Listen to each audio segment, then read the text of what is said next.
This week on the Pro Wrestling Podcast, CM Punk has been fired by AEW. We've got clips from Dave Meltzer talking about all the latest details. We've got Tony Khan getting booed out of the building at Collision. We have Sean Ross Sapp speculating on Punk's two contract Punk. We have Kevin Nash talking about the mental health aspect of this. Does Punk have mental health issues? Or is he just a dick? And yes, we will speculate recklessly on if CM Punk will be heading to WWE. I'm your host, Seth Grimes, and this is the Pro Wrestling Podcast.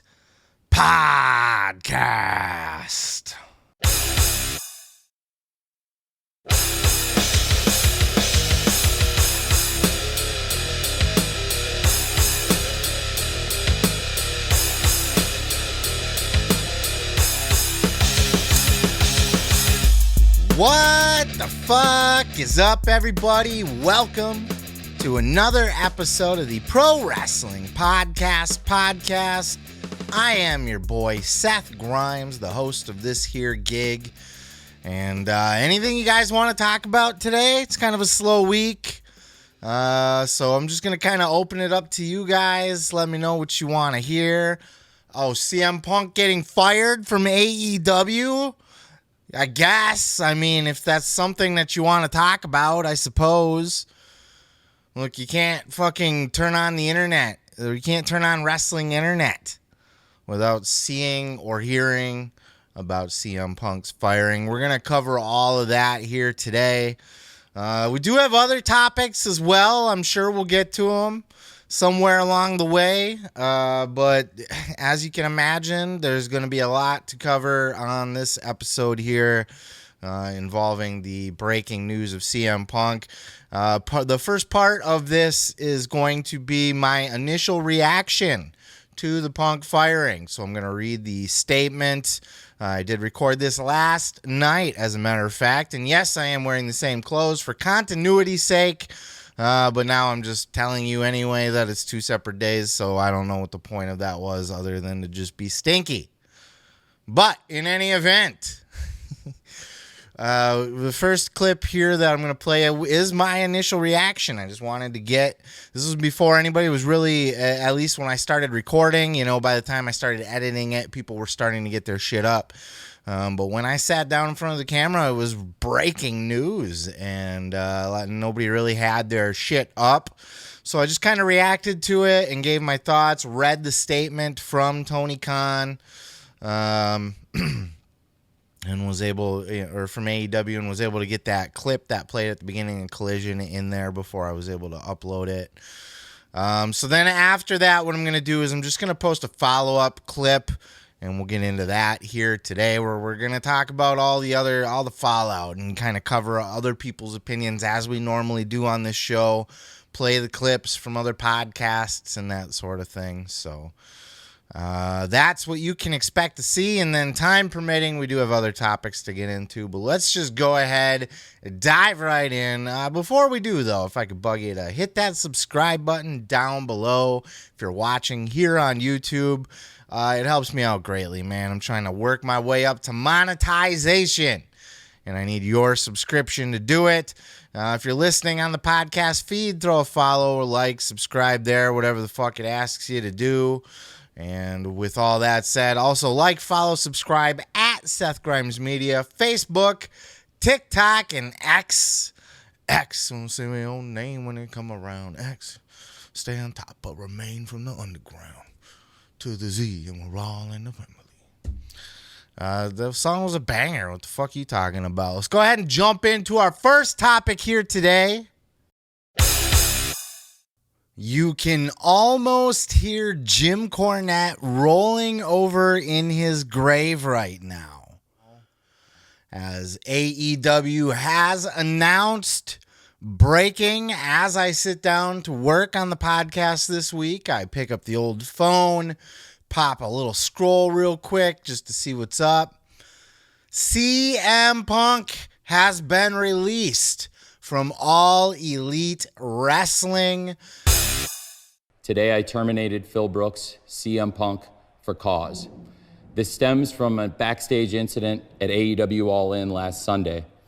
The incident was regrettable and it endangered people backstage. That includes the production staff, the people who help put the show on every week, innocent people who had nothing to do with it.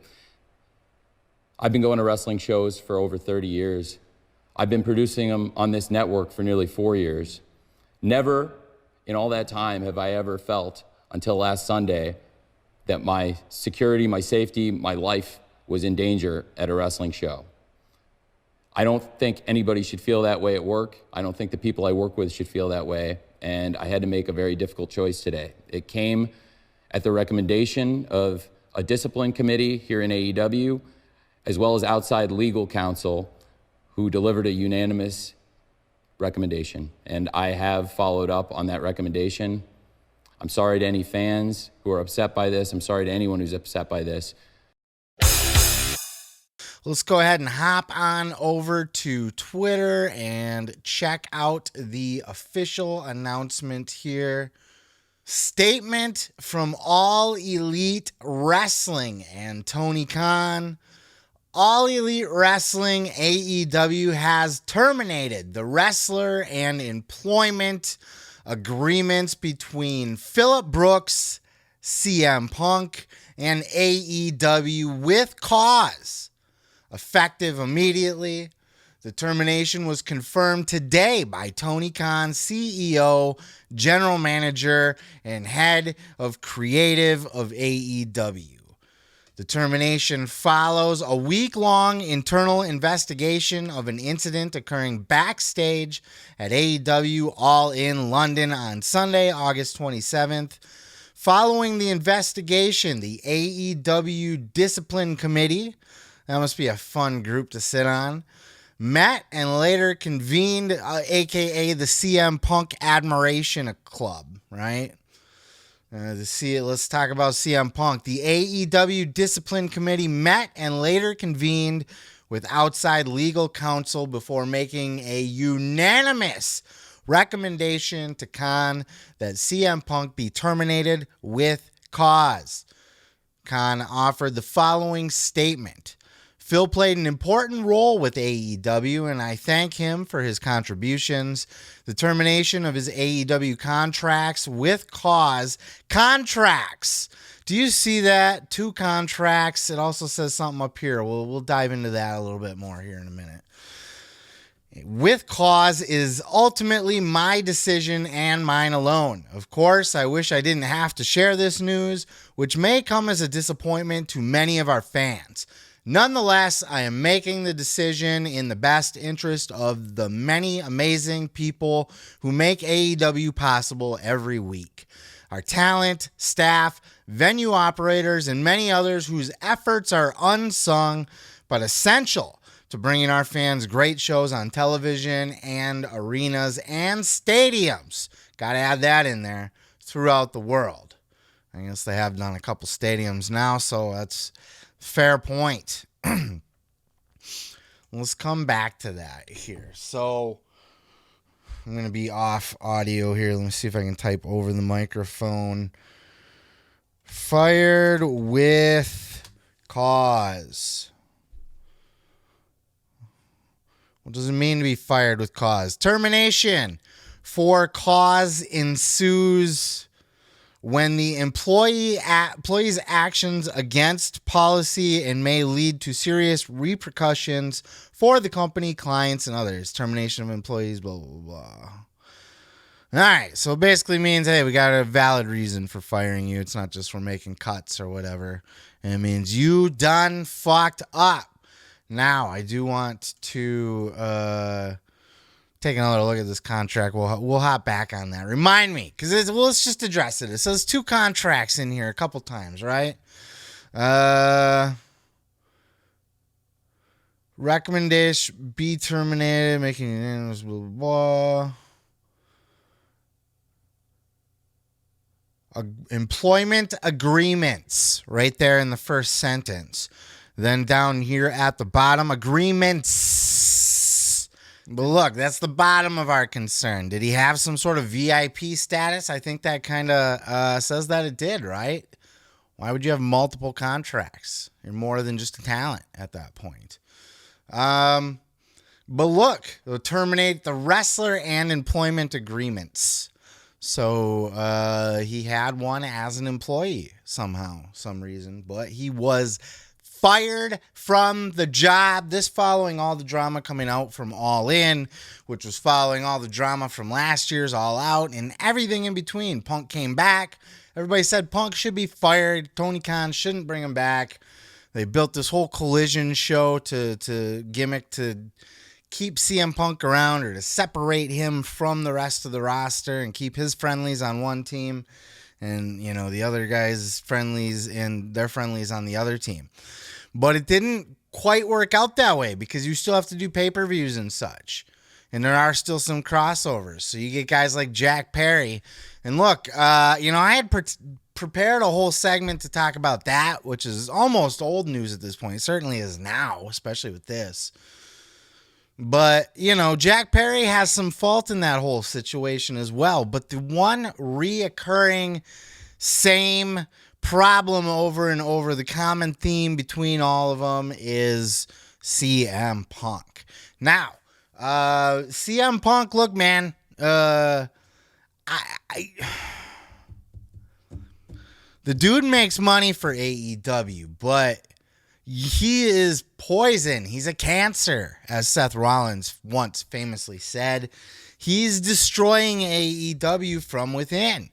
All that dissension, all that animosity backstage, all the beefing, all the tension, all the fucking, I don't want to be in the locker room with this guy. I don't want to be there with the blah, blah, blah. It was all fucking coming to a head, and here we are. You get CM Punk involved in yet another incident that has taken away yet another moment from AEW with the biggest fucking paid attendance in the history of wrestling, overshadowed by the fact that CM Punk got in a scuffle with Luke Perry's kid backstage. Dylan from 90210. His son is the reason that CM Punk, the final straw that broke the camel's back. And I can hear all the Jim Cornette fans fucking crying and whining and screaming and throwing shit at their TV. I can only imagine what Chicago is going to be like. Collision, I believe. I don't know if Collision's live or not. I don't know if it was taped or live. But Punk's not going to be on the show. Punk's not going to be at All Out. And Tony Khan was very vague about the status of CM Punk going into this. If he was even going to be on the fucking show. He was asked point blank during the media call, and he says it's pending an internal investigation. Little did we know it was pending on whether we should fire CM Punk or not. Now, it's justified. You can't say it's not. You can't have you can be the Jim Cornette in you can say that, Jungle Boy was being a punk kid and that Punk is a man in a locker room full of children and drama and it's all everybody else's fault but Punk and he's just sticking up for himself. But the common thread between everything is CM Punk. Even if the whole locker room hates CM Punk and CM Punk is in the right, you still got to get rid of CM Punk because it's a problem for the rest of the locker room. I think that's what this came down to. We can't keep having this. You don't give a shit. The Hangman Page comment, CM Punk has been in the fucking news headlines every single week since he was suspended at All Out last year. He's never stopped. There's always something, whether it was backstage at WWE Raw or whatever the fuck he's out doing. I can't believe this, man. I can. This is shocking news. And I don't know any details about it. All I know is what I just read to you. Haven't looked into anything yet. There's nothing to look into. This is breaking news as we sit. I imagine this is going to be the talk of the town for the next week or more. Look, you can't blame Tony Khan, man. He had to draw the line somewhere. Otherwise, nobody's going to ever respect him. He can't let Punk just fucking walk all over him. He can't have all this chaos in his locker room. He can't have the drama overshadowing all of their huge achievements and accomplishments that they're doing. You can't have your top stars not wanting to be there or wanting to maybe go somewhere else because they're sick of all the drama. Tony Khan had to put his foot down. He had to make a decision. Was it the right decision? What else are you going to do? Fire Jack Perry, Hangman, Young Bucks, Kenny? So I'm saying, even if you don't think they're right, even if you're on Team CM Punk, if all of those guys have a problem with CM Punk, you can't just get rid of all of those guys for CM Punk. Because also, trust me, he'll find another guy in the locker room to have a problem with. And another, and another, and another, and another. I don't know where it comes from. He's a grown-ass man. I'm a huge fan, or was a huge fan of CM Punk. Look, man, CM Punk at one point in the WWE machine represented that rage against the machine. He was the rebel with a cause. He was going against the system. Anti-establishment, anti-authority. Pipe bombs and shit. CM Punk was my guy back then. And he stood on his big fat ball sack and quit the WWE over some drama. Over what he perceived to be wrongdoings. Okay? This fucking guy was sat out and was never going to come back again. But Tony Khan courted him for years, apparently. And Punk sat on the sidelines and he watched AEW develop and he watched what was going on in the news and everything. And he even said one of the big things was the Brody Lee, how everybody was keeping it a secret and how everybody was one kind of seemed to have like a good vibe backstage, a good family locker room, if you will. And CM Punk was the cancer injected into that locker room as if he was sent there from Vince McMahon himself. A lethal dose of poison. You know? Send him to AEW. Destroy it from within. I don't blame Tony Khan. This is going to hurt. This is going to hurt real bad. I believe Eric Bischoff said it best. For suspending Punk. He was talking about suspending CM Punk. And said, just pull the trigger. Take the bullet. It's going to bleed. It's going to hurt, but you're going to live. Live to fight another day. This one's going to bleed. It's going to bleed bad. It's going to hurt. It's going to be a stinger. Not the stinger, but this is going to be a stinger. But it is for the better of the company. And this is coming from, as I was saying, a CM Punk fan, a mark. I was, and I still, even with all of this here today, honored and consider it one of my greatest achievements of all time in pro wrestling attendance to make it to the return of CM Punk. It's definitely the biggest show I've been to. And I don't mean size wise, but I was at fucking SummerSlam in Ford Field, but it's the monumentalness of that night that CM Punk returned to professional wrestling. He was unannounced. It was just a rumor that he would be there. I got tickets to that bitch as soon as they became available. And I will always cherish the memories of being there. And I do think CM Punk did absolutely help raise the profile of AEW. All the buzz of him coming in alone got a lot of eyeballs on AEW. Then people wanted to watch it. And now all the drama and everything, which is not a good way to be known.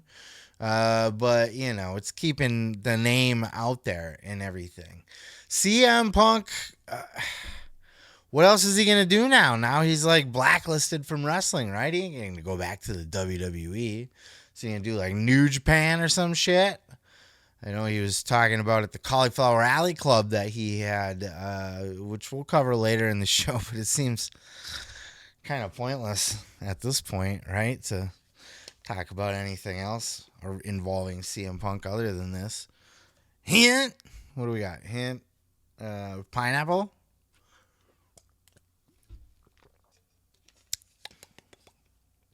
Gotta stay hydrated. I'm gonna be here for a while. We're gonna be talking about this. I'm processing it through as I talk to you guys. I no more pulled it up on my phone and came down here to the basement to start recording. So this is essentially a reaction to, without actually seeing it on camera, but I think it's for the best. I think CM Punk has added. Look, and I had even thought this the other day that CM Punk needed to get to Wembley. I don't know why that was important to me as a fan, but I didn't want him to get injured before Wembley, and I didn't want him to get fired or quit before Wembley, right? Which all three were very real possibilities. But after Wembley, and then after the Jack Perry shit, and I don't even take Jack Perry's side. It's a nuanced issue, and there's multiple sources that are all kind of telling a little bit of a different story, so it's hard to kind of finger exactly who gets the blame there and what that situation is all about. But you gotta, I think now that that's passed, I don't know what else CM Punk has to give. I mean, he could, had he kept his name clean. But right now, he's such a toxic poison name in professional wrestling that nobody's going to want to touch him. He's out. He's out of the wrestling business. This will go over well for Tony Khan, I believe. This will be well received by his locker room. For the most part, Punk has his friends and his fans and followers and stuff, but the fact of the matter is that it was causing problems in the locker room, one after another. And they were all leaking, too. People couldn't wait to run to fucking Meltzer specifically and tell him shit about the fucking CM Punk situation. I don't know what Phil's going to do now. He's in heels. I don't know that he's wrestles anymore. Does he go do a couple shots for New Japan? Fired. Tony Khan actually fucking fired him. Wow. Good for Tony, too. He needed that. Tony needed to put his balls on the table a little bit here. I think some people will say that firing him goes a little too far. But look, I don't know what the investigation turned up either. Maybe Punk was the instigator. And if Punk was the instigator, look, Jungle Boy was the instigator by saying what he said on the pre-show, but Punk could have let it slide, right? But he had to go up and get in Perry's face and say, do we have a problem here? So that's going to escalate the issue. It's not a de-escalating tactic, I'll tell you that much. Hey man, let's go talk this out. Let's figure out. Come on. Instead, it's like, you got a problem with me, bitch? I don't know. I think he's too old to be doing shit like that. Who's he trying to prove shit to? Is it because he got his ass beat in UFC a couple times? He's got to prove how tough guy he is. He's ruining his reputation throughout the business. And this is probably the only guy other than, what was his name? The fucking, I don't even remember his name. But the guy, the goth, emo fucking weirdo that got let go from AEW early on, within like the first year or two or whatever, because of the Me Too movement, some kind of shit leaked out about him or whatever.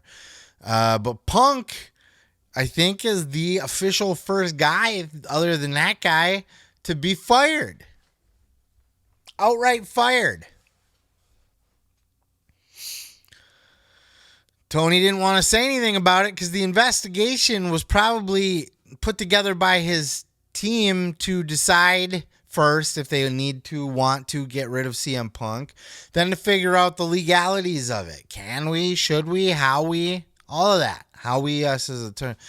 Look, I'm a podcast journalist. I'm allowed to make shit up. I'm allowed to, whatever I say is proper English because I have a degree in journalism. So I am allowed to do this as I please, right? This is going to cause, I'm interested to hear everybody's reactions to this. Jim Cornette, first and foremost. Eric Bischoff, right behind Jim Cornette. Those two, I think, are going to be standing in line to talk over each other on laughing in CM Punk's face, dunking on him. There's going to be lots of dunking on CM Punk here. And a lot of people sticking up for CM Punk, too. But again, look, as a CM Punk fan, as a diehard fan, look, I'll show you my action figures and my ice cream bar wrapper. Like, I'm a fucking Punk maniac, brother. But I gotta keep it real. I'm a podcast journalist. I can't let my fandom get in the way, and I don't know if I have a fandom at this point anyway. I think he's beating it out of me because now, just to conclude my point from that I was off on a far tangent from earlier on in the clip here, is that as big of a fan as I am, I have to admit that CM Punk is a cancer to the locker room. It's just been one thing after a fucking another ever since this guy signed to the damn company. And to now, he's not the rebel against the machine. Now he's just the dick face, right? Now he's just an asshole. It's not the company anymore. Before, you could look at a guy like Punk and say, yes, he's rebelling against this corporate fucking empire, the evil Vince McMahon empire. But now he's rebelling against fucking Jungle Boy, the Christian AF Young Bucks. Not that they're innocent in all this. They're a bunch of punk asses too, but in different ways. Tony's nerdy ass. Look, man, if you can't get along with people in AEW, they're all just a bunch of nerds. Nerds that love wrestling. Does Punk take himself too seriously? I think he does, is what I've heard. What kind of backlash are we gonna hear from this is insane. Oh, I am so excited to hear all the news. How are AEW going to handle it? What is the reaction going to be like in the United Center this weekend? They might riot the place legit. It's Chicago. They're not the classiest folk. You know what I'm saying? They might just rush that ring. The CM Punk chants are going to be overwhelming. And what does Punk do from here? Is he out of the wrestling business? Does he go to New Japan? I think AEW is going to be fine. I think they were fine without Punk the whole year. He was hurt and suspended and gone and whatever. He draws them a lot of money. He draws them ratings. The network seems to like him. A lot of fans like him, including myself. Like, Punk's a draw to me. I'll give you an example. AEW Collision is coming to my hometown soon. And I was on the fence on whether I wanted to go or not as it was, mostly because I just spent a bunch of money on my SummerSlam trip. You know, how many wrestling shows can you go to in a month's time frame or whatever? But I had that on my list to possibly go to because CM Punk was advertised. Now, it's an easy no-brainer. I'm not going to go because CM Punk's not advertised. He's fired. So there's that, but I think AEW can bounce back from that. Punk, it's not the house that CM Punk built. And he's not the guy that kept them afloat. He's not their fucking Lord and Savior. Though I have famously, at once upon a time, often referred to CM Punk as our Lord and Savior. CM Punk, CM Jesus Christ Punk. The good old days where Punk was like a good guy, you know. It's just another. It's just gonna keep going, and that's why you got to get rid of him. And not only that, but it's a sign that Tony Khan knows how to put his foot down, which he sorely needed because he has no reputation for being able to do that at all. And he has a reputation for letting people walk all over him. And it's good to see that he's willing to fire his biggest star. His absolute biggest star has just been fired. Nobody else on the roster. Not a Kenny Omega, not the Young Bucks, not Bryan Danielson, certainly not Hangman Adam Page. Punk was the biggest star on the roster. Star. He drew the most shit, sold the most merch, got the most interest. For better or for worse, people like talking about CM Punk. Now, remember the old that like red carpet where Punk was like, "I'm never ever going back, never ever." About if he's ever gonna get back into wrestling again, and that's because WWE was the only game in town. What's he gonna go do? Work a fucking indie show, which he did. Probably will do again, you know, for fun. But fuck.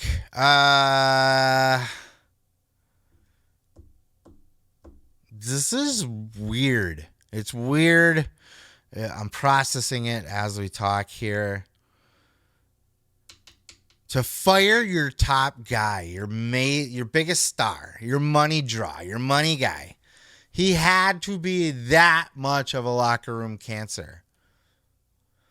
I think we found out this week through Meltzer and all his updates and everything that there's guys in the locker room that have reported shit that outright didn't happen or they're half-truths or some things are wrong with it. So how many times over the years have things like that been reported to Meltzer where he's run with it as the gospel? Because Meltzer doesn't do the whole take it with a grain of salt thing. You know, Meltzer is very matter of fact. This is what they're doing. And if it doesn't work out that way, it was, well, they were planning to do it, but things happened. That's Meltzer in a nutshell. Even when he's wrong, he's right.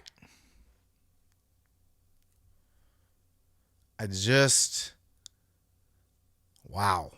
This is a big deal. This is a very big deal, especially coming from AEW. AEW doesn't fire people.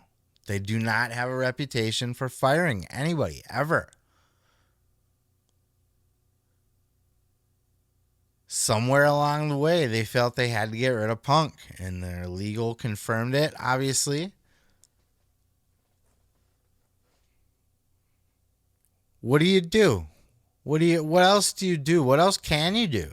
You fire the Young Bucks and Kenny Omega and Hangman Adam Page and Jack Perry and do you fire all of them? No, because Punk's going to get into it with somebody else on the roster. You're going to fire that person too. You're not going to have a roster after that.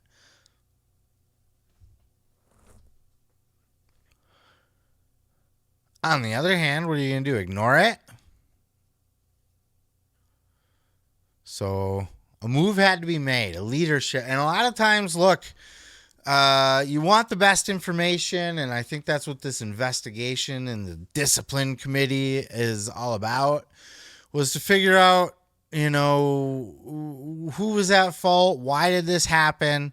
The general consensus is that Punk was the one who fucked up, obviously. Not that Jack Perry is not going to get written up or suspended or anything like that either, but wow. I don't know what else to say about this. I could just obviously keep rambling and rambling. I honestly might like to. Did you ever think you'd see the day that Tony Khan fired CM Punk? That's going to be one of wrestling lore for all of eternity now.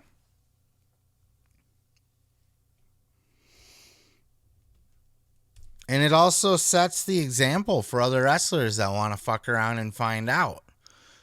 So far, the example's been, the boss ain't really going to do anything, right? Like Andrade, remember? Hey, don't punch, what's his face, Sammy in the face. Oh, yeah, no problem, boss. Of course. First thing he does, slaps him in the face, hits the motherfucker. Gets suspended, doesn't even care. Why would he? Why would he care? No repercussions. Suspended? Time off. Vacation. I'll take it. But CM Punk's had all the warnings in the world. They've put up with about as much CM Punk as they could put up with without him just burying the entire company somehow. And of course, it's the entire company of AEW. It's the Elite. It's Jack Perry. It's Tony Khan's fault. It's everybody's fault but Punk's. What more can I say, dude? This has been a big news week about CM Punk on a week where AEW should have been the big news week for All In. And then going into All Out. Or even Payback, something. But it is what it is.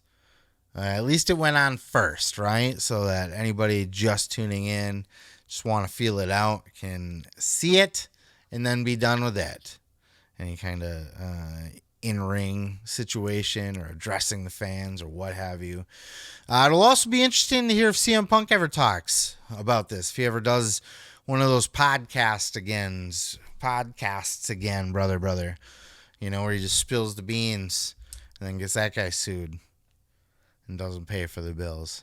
I'm just saying. I'm just saying. As a giant CM Punk fan, or at least a was CM Punk fan till last year, the All Out, Brawl Out, and everything since then, he's been gone and things were kind of mending. And then once he came back, it was just drama again coming out everywhere. I think it's time. I think you just got to do it. Whether you like CM Punk could be your favorite wrestler of all time. He could be making you a shit ton of money. In the long term, he's going to hurt your company. If everybody else starts to hate Punk, doesn't want to be around Punk, wants to jump ship, Punk sticks his nose in their business or somebody catches him on the bad day.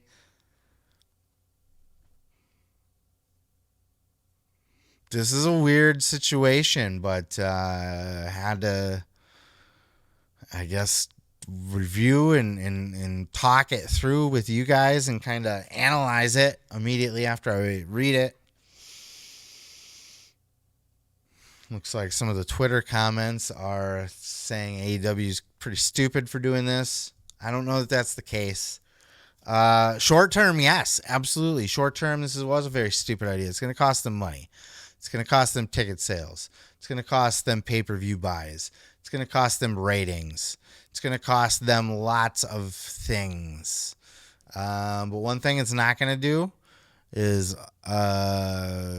create an environment or nurture an environment where being a toxic douchebag is allowed.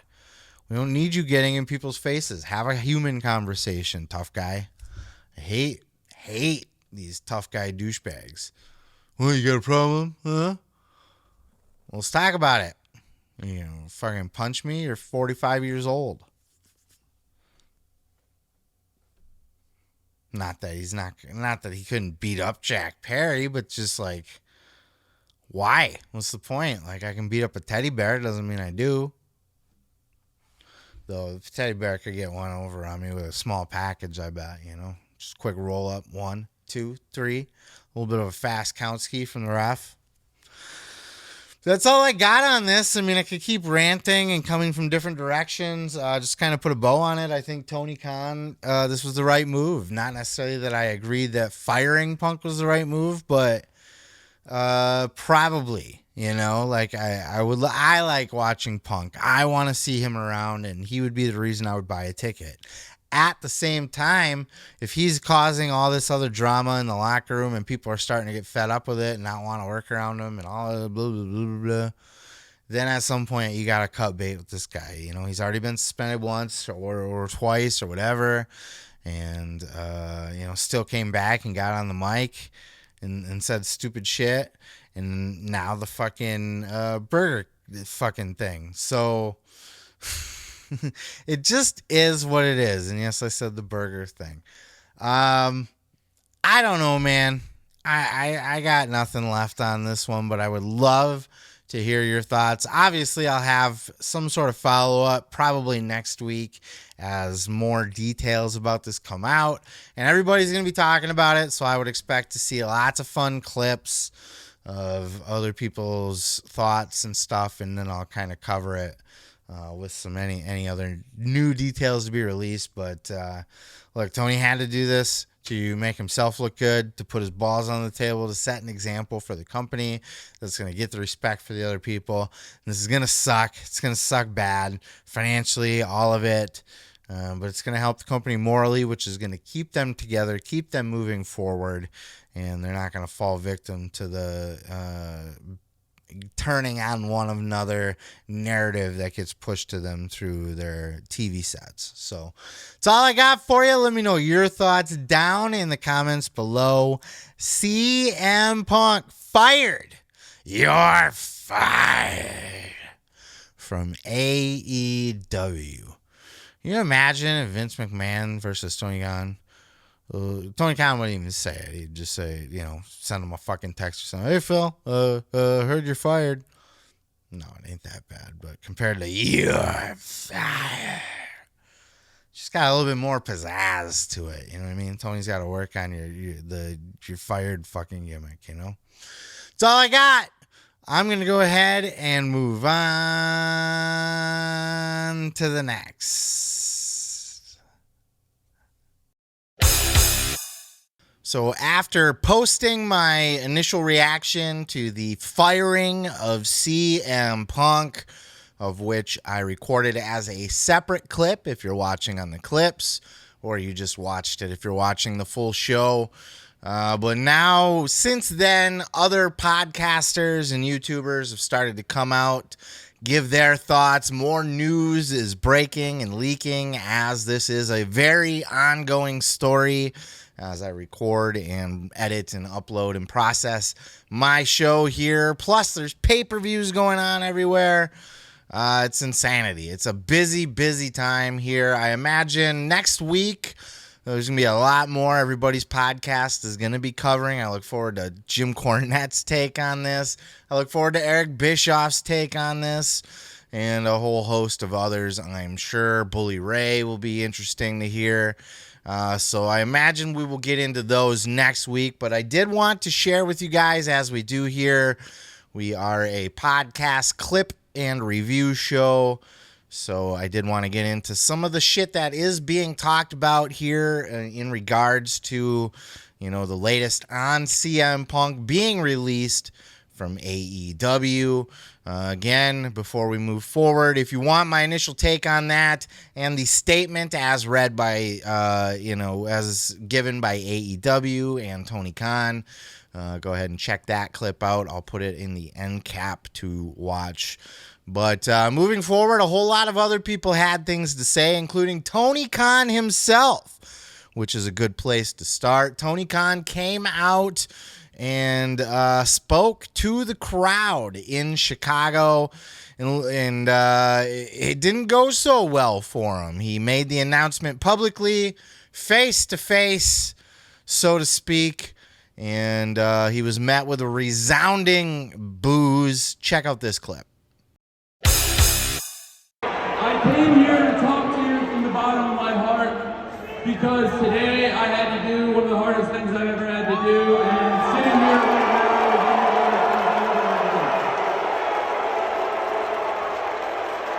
I'm sure everybody knows what at this point what I'm going to say, but I think it's important that I come out here and talk to you about it before Collision and All Out this weekend, because I really respect all of you. I'm a wrestling fan like you, and if I were in your shoes, I could totally understand how a lot of you feel one way or the other, but I just want to tell you, I'm out here because I had to do something I did not want to do today. I'm very sorry to fans or anybody who's upset by it.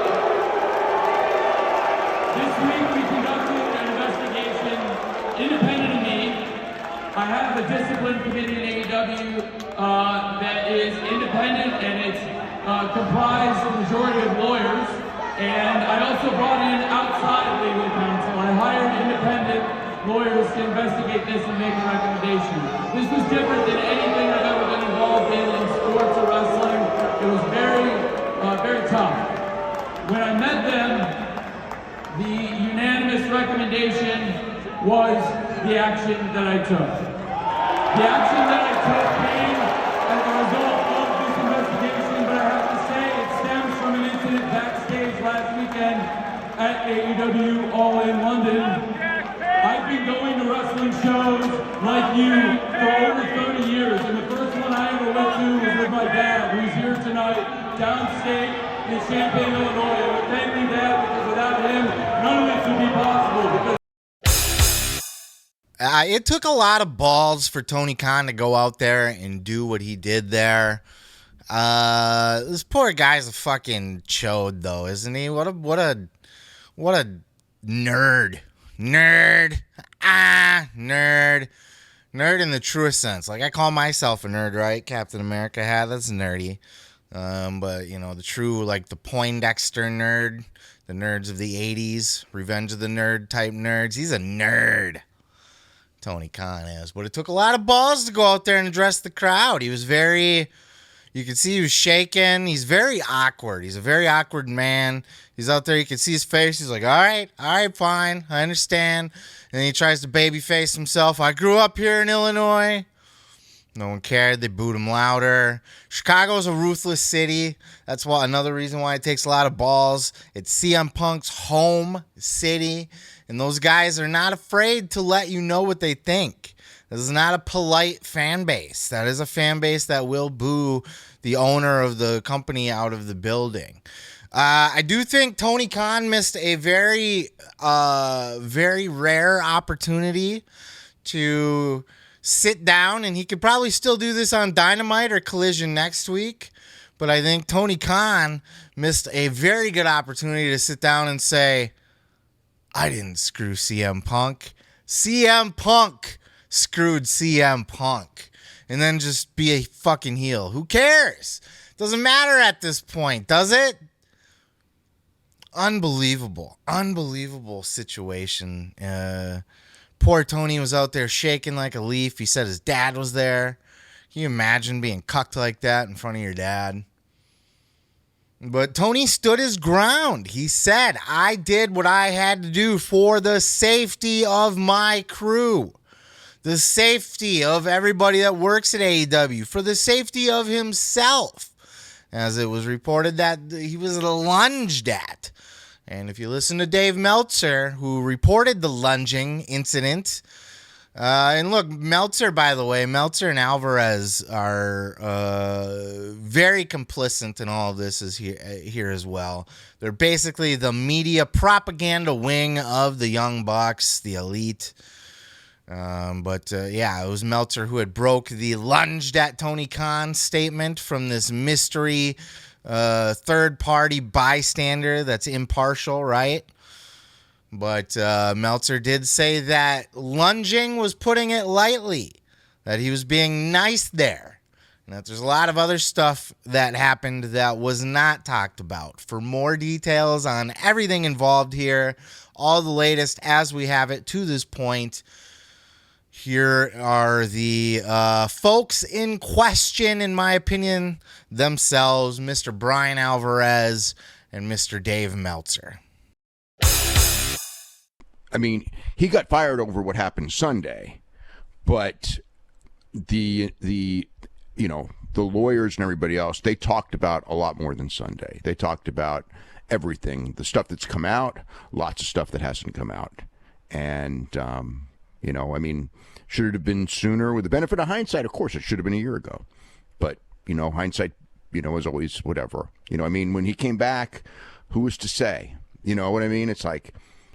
And I knew, like, when it was one time, I thought that was a pretty bad situation. When it was two, I thought, he's not changing. He didn't learn. When he did the promo, it was kind of like, okay, whatever. The first promo when he came back, when he did the interview, just one thing after another.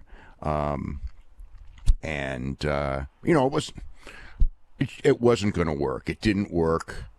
It was a disaster. Let's be serious. It was a disaster. And, there's so much more to it than has come out, but a lot of the big stuff has. And the biggest thing was what happened on Sunday, and just can't keep having this stuff happen every second week. So there had been, and I think you put it in the Observer, the stories about when the whole thing went down. People had said that he lunged at Tony. It was probably stronger than that. I think I was being, and that here's the funniest thing, and you know this better than anyone, is that throughout this whole ordeal, you and I were far too kind to him. I mean, that's the reality. We were far too kind to him. I always gave him the benefit of the doubt. I always tried to give his side while everyone didn't want to hear, that they just wanted to go, oh, you're after him and everything like that. But, okay, lunging was, again, far too kind. If you saw the actual wording of what was said, lunging was I was toning it down, it was more than lunging. And there was also, I had heard that when he moved it towards Tony, whatever word you want to use, that monitors, there were like monitors that fell on Tony Khan, and it was, and whatever it was, as you noted, there was security camera footage. It was in a position where there's always cameras running, yes. So that was there. This one had a lot of witnesses. The other one had some witnesses. This one had a lot of witnesses. Well, the thing with the first one was that there were a small number of people in the room. But as soon as everything happened, then a whole bunch of people came into the room. Right. But there weren't like a whole bunch of people in the room when it began. Whereas with this one, there were people all over the place, and not just wrestlers. There were production people. You had witnesses all over the place, and it was filmed. This was a tough one to claim. Yeah, and there were unaffiliated people, and there's actually more that may come out this week from other people that were also there. But I'll get into that later this week, probably. Just the way that he worded that, you can tell his bias is showing. He's not hiding the fact that he is not a CM Punk fan, neither is Alvarez. I'm sure there's another side of this story, but assuming that this is true, because this is kind of the general consensus now, at least as we stand, CM Punk basically just threw he got in Jungle Boy's face backstage and then fucking went for Tony. Said he quit, somebody said at one point. There are mixed, and this is something I want everybody to take and learn from this as well, is that there are multiple sides. There's multiple stories that have come out now that have given slightly different perspectives of this. So please take everything you hear with a grain of salt. When you hear a Meltzer or an Alvarez like that say, this is what happened backstage. Because who's telling him that? And what's their bias? Right? And certainly we already know Meltzer, so it's not an impartial filter that is coming through. Sean Ross Sapp will play a clip from him here in a minute. Seems to try to at least have a little bit more of a partial filter. I like to go to him for news.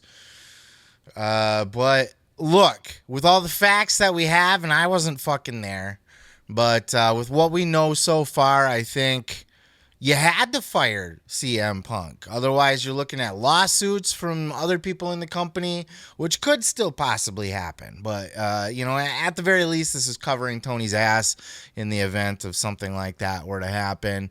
Certainly, if this were to keep happening and Punk had too much authority backstage, and we're going to talk about that a little bit more, but Punk walked around like he owned the goddamn place.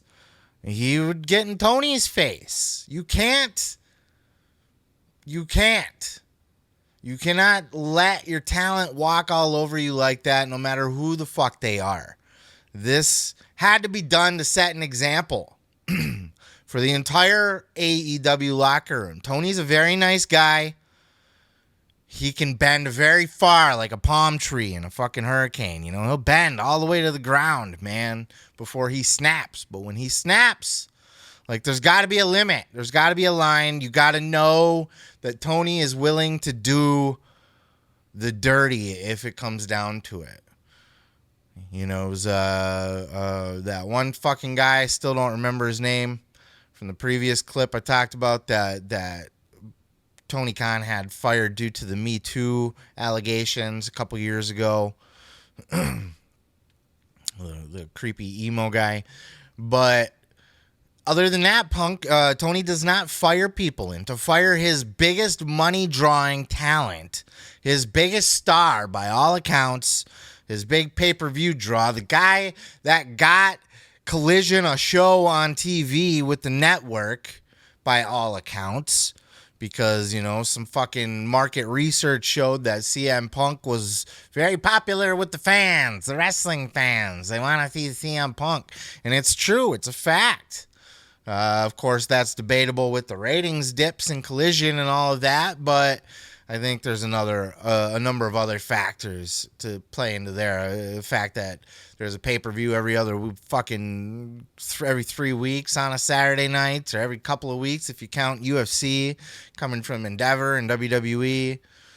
There's, you know, it's a shitty time slot on a shitty day of the week where people are going to be out doing other. I mean, it's a dead show for a lot of reasons, and it's not just Punk. Punk is, you know, he's a top merch seller and everything over there.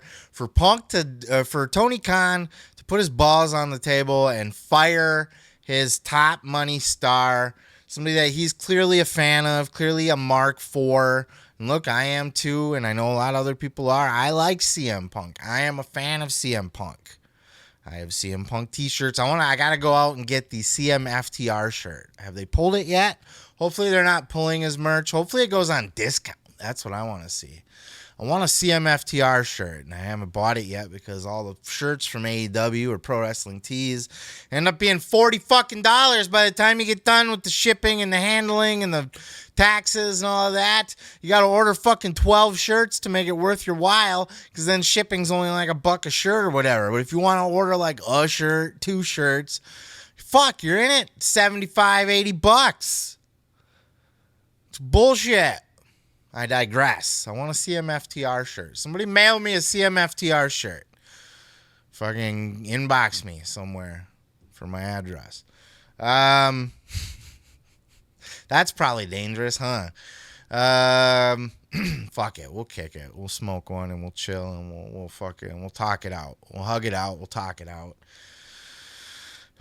Oh boy. But with CM Punk, so just kind of put a bow on that part of it. I think it took a lot of guts for Tony Khan to do what he did. I think he's going to get a lot of heat from it. As Eric Bischoff famously said, I actually sampled the clip. I was doing a whole different fucking, that's how fast news changes throughout the week. I was working on a whole different segment.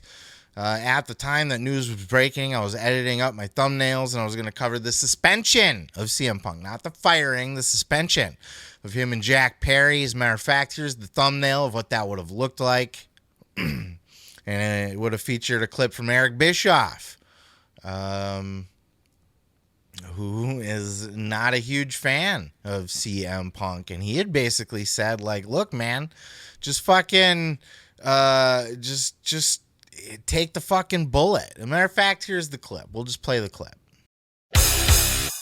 You pretty much couldn't commit to it either way because they're still doing their investigation. Okay, that's another bullshit thing. Okay, I hear this so much about what's under investigation. Tony was standing right there, for crying out loud. It is what it is. What investigation? What are you calling in the CSI team? This is such, and that's a part. Now that kind of flakiness doesn't work for me, brother. This is the time when a leader leads, and if that means for all of you that bought tickets, because you thought CM Punk was going to be at part of this event. We apologize. Obviously, a situation happened, and it had to be handled the correct way. For the sake of the rest of the roster and the business long term, we apologize. Punk's not going to be here this time. Maybe next time. Take the bullet. It's a wound. It's going to bleed. It's going to hurt. You're going to limp a little bit after, but people will respect you for that. The rest of the roster will respect you. The fans will respect you. They may not like it at first. Of course, they're not going to like it, especially if they bought tickets because they wanted to see Punk. But man, you got it. At some point, it's the answer is yes or no, and it's under investigation. For crying out loud. Take the bullet. It's going to bleed. It's going to hurt really bad. You're going to get a lot of backlash. People are going to be upset. But think about it. Punk was gone after All In, All Out last year. Had he been fired or never came back, wrestling had moved on. So wrestling will indeed move on. But this is a huge, huge blow. Plus with the network and Collision, it's been said that the network was consulted about this, and that the third-party group of experts or whatever that Tony Khan had investigating was a group of lawyers basically looking into the legal aspects of that, looking into there's supposedly some tape that leaked or that was available to them from Wembley Stadium's just their security camera setup. That kind of showed how everything played out as well. Multiple eyewitnesses. And then they went in and they dug deeper and not just looked into this incident, but they looked into the past incidences and just asked around in the locker room in general, what's it like to work with Punk? How would you feel if Punk was to leave? How would you feel if Punk were to stay? What are your thoughts on Punk? A thorough investigation was done, and Tony made the decision that he did, and I am a Punk fan, and I don't know if we'll ever see Punk in a wrestling ring again. I imagine we would somewhere, somehow, some way, but we'll talk about that a little bit later. But I do want to address, look, the next thing here is, why was Punk able to throw his weight around so much in the locker room? Why was he able to just throw people out who can and cannot be at the building, including the fucking head of talent relations? That would be the guy that could hire and fire and whatever CM Punk. Why was it basically his show? Why was I'm running a business here? Why? What was all of that? We've all speculated. And then in the contract itself, I talked about this in my previous clip when I reviewed the statement that AEW released. Here, I'll put it back up here if I remember to in editing, where it clearly says twice that they made the decision to terminate contracts, his employment and wrestling contract. 2 different contracts, which leads me to believe that I think he had an EVP contract, a quiet EVP contract. For more on the possibility of what might be going on here, we don't know a lot at this time, but Sean Ross Sapp is on the case, and he says he'll get that information soon. I have no doubt that he will, but here's what we know at this time. So the Collision show opened with a speech from Tony where he basically said he had to make one of the toughest decisions of his career, terminated CM Punk from his contracts, by the way, which is what it said in the press release. I don't know if that was a typo, which I find hard to believe in that typo. No. I mean, he apparently had multiple contracts. I think he had multiple deals. He had a performer's contract and an employee contract, I believe. But I'm sure that will all be clarified in the next 48 hours or so. A particularly interesting note of this is that the employment agreement. So I had long been asked about CM Punk's deal, his contract, all that. And I said, well, it's tough to say with injury time, whether that could be negotiated. Was he an employee of the company? Now, there were a whole lot of people after he said, I've got a company to run here, that said, well, is he like a VP? Like what's going on here? I'm going to work to find out more. We're going to have more on FightfulSelect.com, of course. So here's my theory, and I suspect we're going to find out about this week. Fuck, for all I know, by the time I get this posted and everything, we'll already know. That's how fast everything's moving. But I suspect that CM Punk had an EVP contract. I suspect that, he had the same kind of deal that the Young Bucks and Kenny Omega have, for a lack of a better word. I think when Cody Rhodes left the company, that technically left an open spot for an EVP. I also think, remember way back, Cody Rhodes talked about how there's contracts and then there's the Chris Jericho contract. And we had kind of speculated that maybe Cody wasn't given or offered the Chris Jericho contract, which in hindsight might have been a stupid move to not do, because Cody's a fucking megastar for WWE right now. But there's that Chris Jericho contract. What is the Chris Jericho contract? Well, we've heard Chris Jericho talk in the past about how Tony offered him an EVP. Chris Jericho's told the story of coming to AEW many, many times through different forms. He's told it on his cruise. He's told it on his podcast. He's told it in interviews with other fucking YouTubers and whatever else, I think Inside the Ropes, whatever, he talked about it. He's said it before that he was offered the EVP contract, the same as the Bucks and everything else.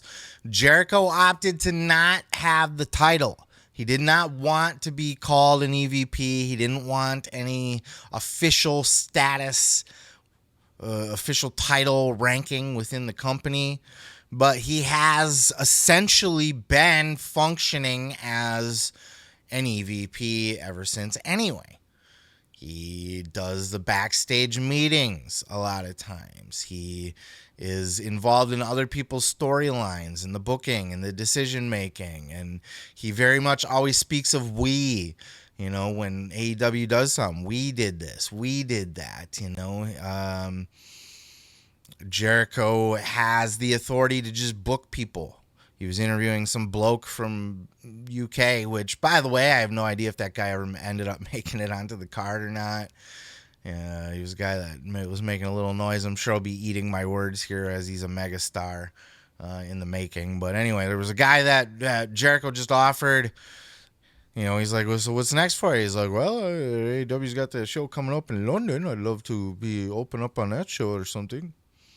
That's my British accent for all you UK fans listening, all you UK viewers out there. That's the best I can do for you. So this Jericho just says, okay, well, it's done. I'll get you a match on that show, no problem. He can just do that. So Jericho, and he always says, I have no interest in ever leaving AEW now. I'll never go back to WWE. I'm sure he will go back and get like a Hall of Fame honor or something like that. And look, he might even be able to do that while he's under contract for AEW. He already went and did the fucking Stone Cold Broken Skull sessions while under contract for AEW. So who's to say, right? Look, there it is. It's looking fuzzy and out of focus, and it was bugging me. You guys probably can't tell because I'm up on a little screen, but I watch my monitor. If you're ever looking at me, I know you're right there, but I'm very anal about monitoring. There's been full shows I've recorded where like the microphone stops working or something. So I'm checking the monitor over on the side. Am I able to show that? Doesn't matter. I'm not even going to bother. So moving forward here, I think CM Punk has that same deal. I think CM Punk got the Chris Jericho contract. I think he maybe got it in two. Now, this could be CM Punk doing one of those things that like the top stars did with Turner Network back in the day. They didn't sign their contracts with WCW. They signed their contracts with Ted Turner. They signed their contracts with the Turner Network, and that's why all of them were not involved with the invasion angle, because they didn't come with the purchase of WCW. Their contracts were separate. A lot of people did that with TNA as well. Back in the TNA days, they'd sign their contracts with the Dixie's parents. the Panda Energy Company and not TNA, the wrestling company. Kind of hedging their bets. Hey, a smaller promotion, or, just whatever the fuck. WCW wasn't even a smaller promotion, but you get the point. You sign your deal with the big corporation, so you know that it's going to be backed. So perhaps it's I don't know that makes sense, though, because AEW is just AEW. There's no bigger company to sign it to. You know what I mean? So, like, what I'm getting at, was there an employment contract just to have the employee benefits and that sort of thing to kind of be covered as an employee of the company and then also be a talent? Or did we just not announce to not give him a public title because they don't have to, because it's not a publicly traded company? Did we just not publicly say that CM Punk is an EVP, but technically he is, and that's why he's able to say who can and cannot come to the show? That's why he's the guy that Tony Schiavone goes to and says, hey, man, will you tell this Jungle Boy fuck that we can't use real glass? And that's why he's the guy that says that the head of talent relations himself, Christopher Daniels, cannot be in the building because Punk is an executive vice president of All Elite Wrestling, which would outrank the head of talent relations.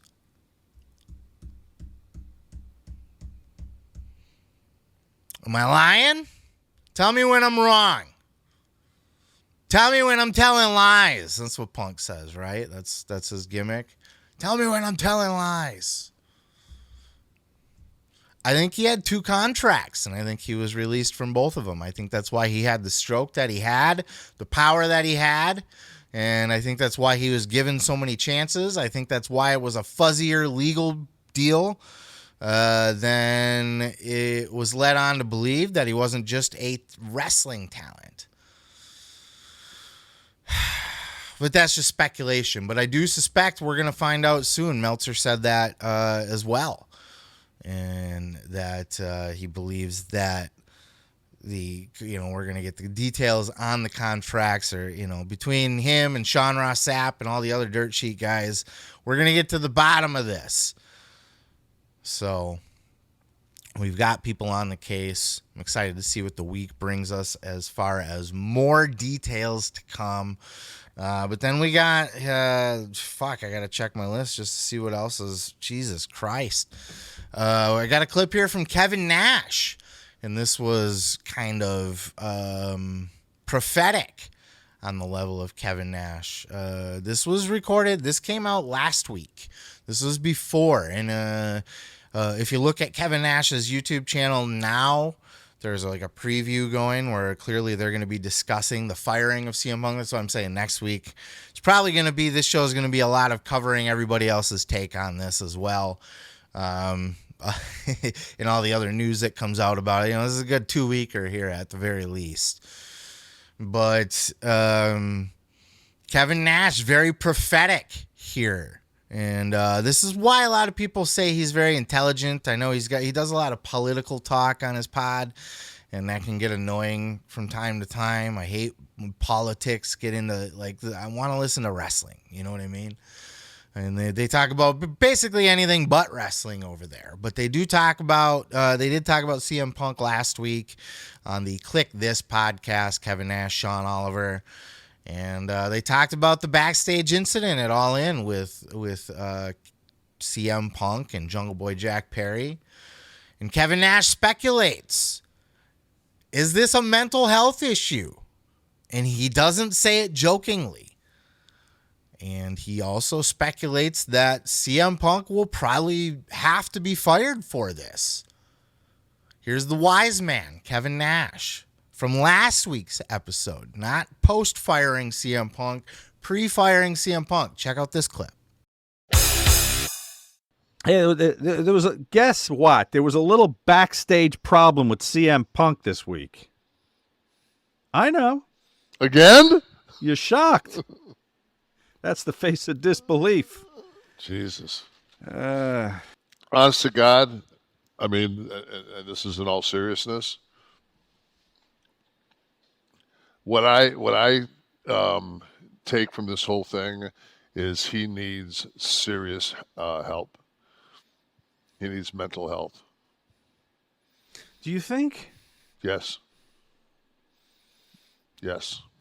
You don't just think this is a behavior disorder? That's just, well, it's what is mental health? Yeah, I guess, but an attitude. No. This is it's when it becomes destructive. When you go after when there's a chance of this costing you millions of dollars, and you just continue to push and push and push. You a little bit. You had that a little bit. You might walk into a locker room and get a little loud. Maybe turn to someone and go, okay, I had to do that because whatever. Because it becomes an identity a little. It becomes expected a little. If it's a work, he's not working. Who's he working? Working himself out the fucking door? You really think they'd let him go? They have to. I don't know. If it was any other business, yes. If it was any other business, but yes. He doesn't for what he's doing to that company, and because I tell you right now, man, if I would have broke in and saw some motherfucker doing that shit, and I said, "Oh, he can get away with that," fucking, then I'm going to do it.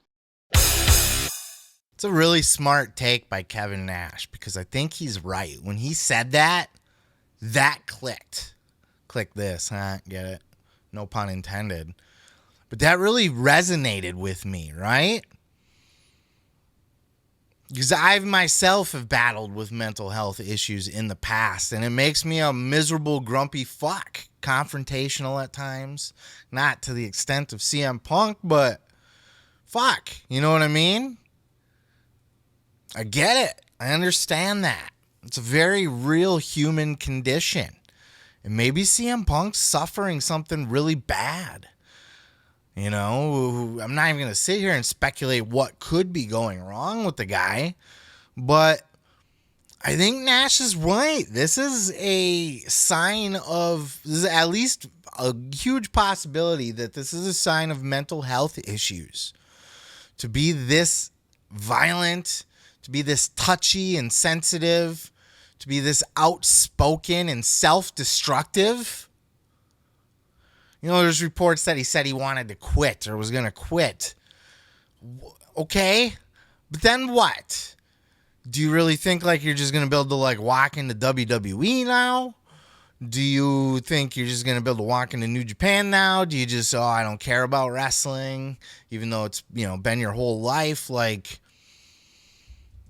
it's self-destructive behavior. It's not I could take this or leave it. I got fuck you money. You could certainly look at it that way, and it could be that. But Nash throws a little wrinkle in that, and I think that's something we need to maybe give a little more thought to, or at least needs to be kind of kicked around a little bit, should it not? This kind of behavior is above and beyond. And that's something that Sean Oliver, because he's like, no, you think so? Nash is like, yes. Because Oliver's like, look, man, you were kind of a dick in the locker room sometimes, and you would have outbursts and stuff. But Nash, you know, there was a little insidery there for a little, you know, as they were talking about it. But the gist of it, you know, has been said in other interviews by Nash before. Sometimes Nash would work the locker room. He'd go in and pretend to be pissed off, or he'd put on a show for some of the boys in front of certain people that like to say certain things, or what. Nash was a master politician, and certainly Punk is too, I'm sure. Maybe that's it. But, you know, Nash kind of said, like, a lot of that was measured and on purpose and had a point and was working. Always working, brother. Nash was that kind of guy that would work the boys, work the guys in the locker room, work the suits and stuff. But this is different, isn't it? This is more than Punk working the boys. This is more than Punk trying to assert his power as an EVP. This is more than Punk dealing with a bunch of children. They're a bunch of children. Hangman, blah, blah, blah. Sure. I mean, but that's besides the point. Who comes out and says it the way that Punk does? So flagrantly. So defiantly. So stubbornly. So clearly causing conflict. Conflictatory. Is that a word? It is a word, because I'm a podcast journalist with a journalism degree, and I can make up words if I goddamn want to. Because if a guy with a journalism degree can't make up words, who can? Where do they come from? There's new words. There's allowed to be new words. Conflictatory. Look it up. It's besides the point. There could be some very real mental health issues going on with CM Punk. We could see that, there's issues in his marriage going forward. I don't know. He's always like Cool Phil, though, with everybody else, right?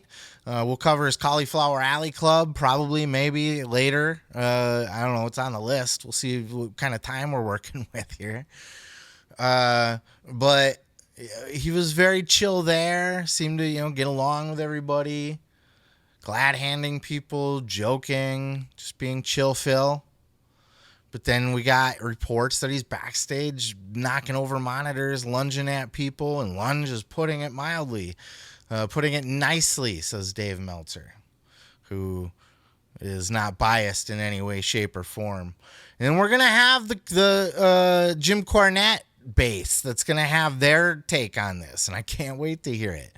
Where, he's going to say all these fucking children and see Tony Khan's a stupid ass. And if I was Punk, I would have wanted to ream Tony Khan's neck too. And, Jim Cornette's going to justify it all. But as I talked about on my previous clip with the initial reaction to this is, what are you going to do? Allow everybody else to quit or get fired or be banned from Collision to please see one guy, CM Punk? Whether they're a bunch of children or not, who can't handle, another egotistical guy in the locker room, set all that aside. It's 5, 6, 7, 10 guys. And even if you get rid of all of those, there's going to be another and another and another and another. Clearly, Punk is confrontational. Clearly, Punk is drama. All of these have a common thread, do they not? When's the last time you heard Jack Perry getting into it with somebody backstage? He's a douchebag. He's got an attitude problem, right? We've heard that.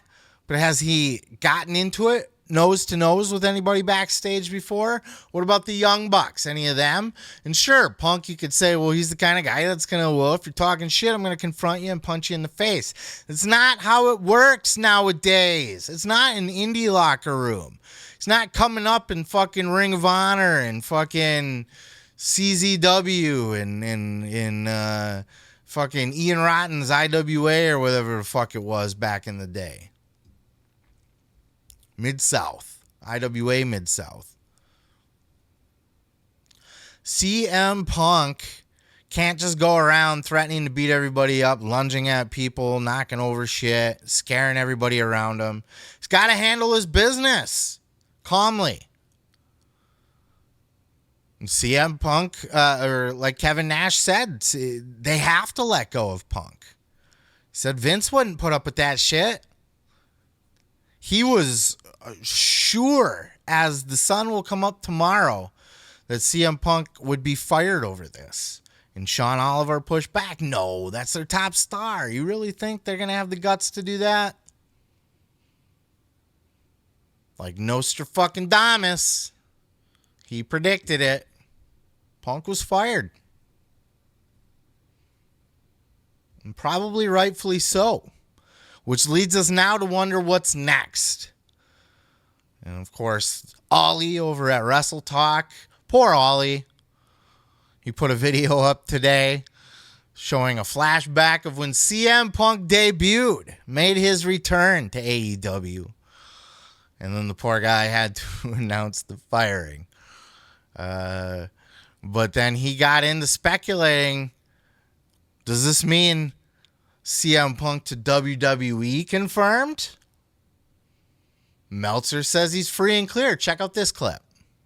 The CM Punk chants. Oh my god. I honestly don't think I've ever seen you cry in my whole life. Honestly, I've never seen you cry. CM Punk to AEW confirmed. Yes! It's real! I'm Ollie Davis. This is the WrestleTalk News, where CM Punk fired by AEW. Confirmed. WWE's Grayson Waller has also made a potential reference to Punk's firing, tweeting after being attacked by Jey Uso on Payback. Jey Uso attacking me unprovoked on my own show? Fire this man! Using a can of Punk's favourite drink, Pepsi, to soothe his jaw. Because this potentially means as one door closes, another opens. Hit the drum roll!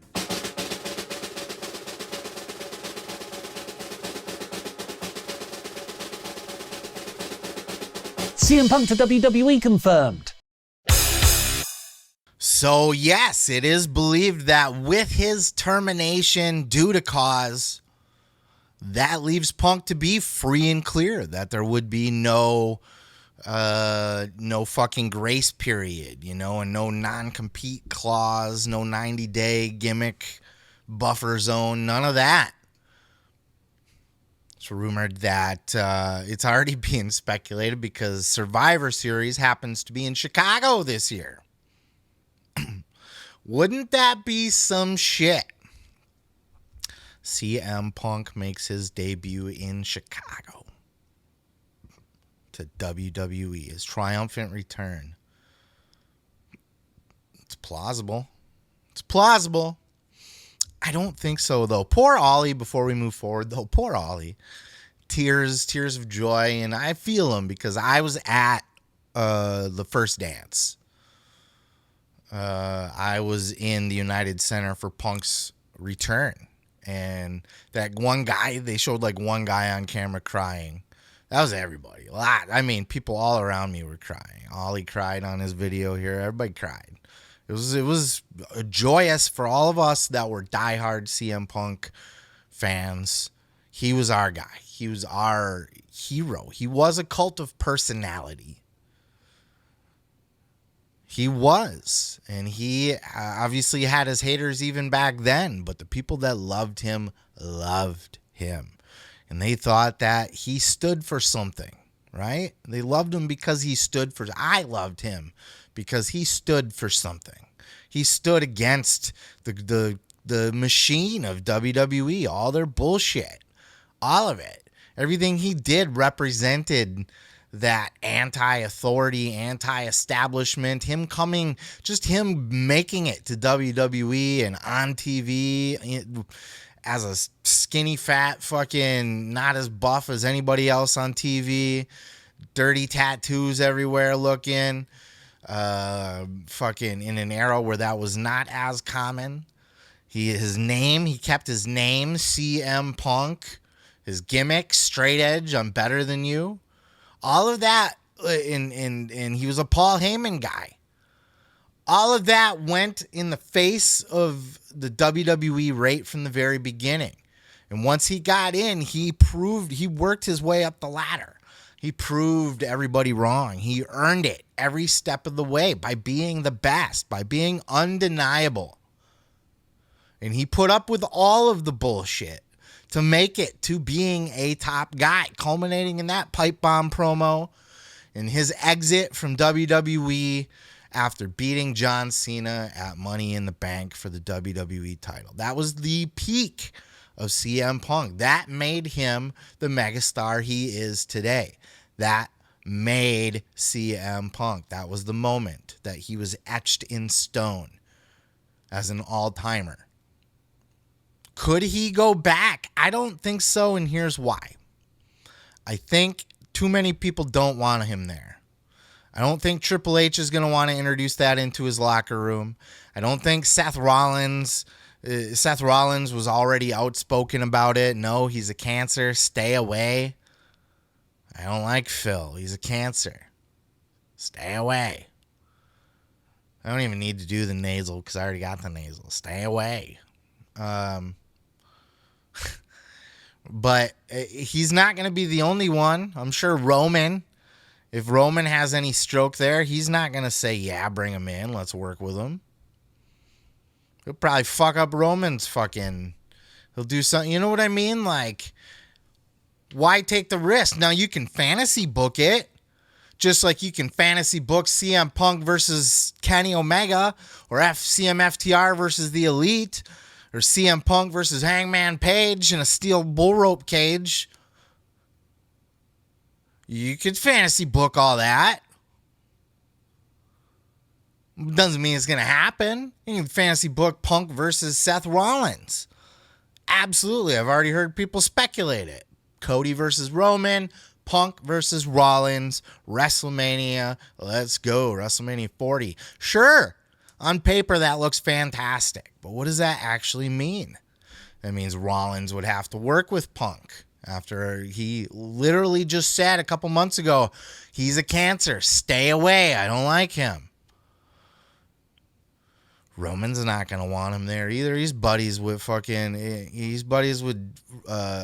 Mox. He's buddies with Rollins. Maybe not so much Mox now, but you know what I mean. Of course, Paul Heyman is a big CM Punk guy. Maybe Paul Heyman could orchestrate, now that I think about it, maybe if Roman was willing to play a little ball, they could work strictly through Paul Heyman. Triple H could make the deal to hire Punk, bring him in for Survivor Series, and then hand it off to Paul Heyman. Paul, this is your problem. You are 100% responsible for Punk if you want to do this. You can communicate with Punk. You know, the angle, obviously Punk's going to come in and lose to Roman, but let's say you want to bring in Punk to Chicago for a main event title match with Roman Reigns. Paul Heyman, Punk's a Paul Heyman guy. Easy peasy, right? Paul could orchestrate that. I have confidence he could. He could communicate between Punk and Roman or get them in a room together. He could be the back and forth. Triple H wouldn't deal with Punk directly, wouldn't need to. Nobody else would in the office. He would just pass it off to Paul. It's not a bad idea. And do it as a one-off. Look, we've heard like when Brock Lesnar came back, he strictly talked with just Paul. He had his own locker room. He kept to himself. He doesn't hang out with the boys. Probably still doesn't. Comes and goes. Comes, does his things, leaves. Deals with Paul. Or does it, works it through Paul. Beautiful. That could work for a one-off. And then, sure, I would love to see Punk and Rollins for WrestleMania. I think those are the two moves. Maybe Punk at the Royal Rumble. That would be apropos because of he left in the Royal Rumble. Maybe not, though. You know, bring him in to work with Roman, lose. Bring him back to work with Rollins, lose. Put him over somebody else in the middle, perhaps, just to make his match with Rollins credible. Who knows? Who knows? I'm just speculating here. Punk is free and clear. He can do whatever the fuck he wants, according to Meltzer. You know, Meltzer went through CM Punk's contract personally with a fine-tooth comb. So we are to just trust the opinion of Dave Meltzer. So take that for what it is. But as we are aware right now, that would be the terms of the release. So Punk theoretically could be in WWE. Is there money to be made there for WWE and CM Punk? Fucking hey, right there is. Oh my God, dirty money. Dirty money. T-shirts, all that shit. But you got to deal with CM Punk. If you can make him Paul Heyman's problem, maybe it could work. And it's a per appearance deal or a 2-3 appearance deal. A 2-3 match deal with limited appearances in person. You get Punk his own dressing room or trailer outside the building. Seriously. Put him up in a hotel, his transportation to and from the building. His own private locker room. Heyman goes in, meets with him. They do the business. They go out to the ring. Heyman walks him to the gorilla position. Stands back there. Punk goes out first. And then Heyman goes out with Roman.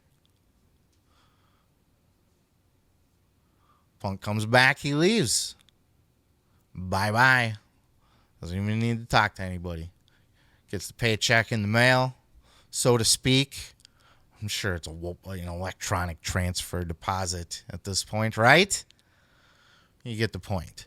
I'm going to wrap it up here. I think we've gone goddamn really long on this. But hey, man, it's a big, big story. I knew we would, and that's why I said, for some of these other topics that I may or may not cover on the show, that we might just not get to them because this is a big, big story that requires a lot of coverage. But I feel like we've covered it from every angle. We've covered the what happened, the statement. We've covered, was it a mental health issue? We covered Tony Khan getting booed out of the building. We covered, could he go to WWE? Does he have multiple contracts? All the latest details of what actually happened backstage. We got it all. So at this point, that's where everything stands. But I do imagine by next week, there's going to be a lot more that has come out about this and a lot of other people just giving their take, throwing in their 2 cents. And I'm here for it because that's what I do here as a podcast journalist. It's my job to cover all that shit. So I think I've covered it appropriately for this week. And I'll be back with that topic next week or just a follow-up on the Punk drama, I am sure. Until then, let me know your thoughts down in the comments below on this whole CM Punk situation. Who are you looking forward to hearing talking about it most? Cornette, Bischoff?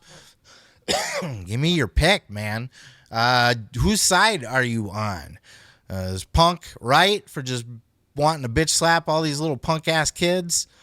Or is Punk he just does not belong in All Elite Wrestling? I think that's where I stand on it.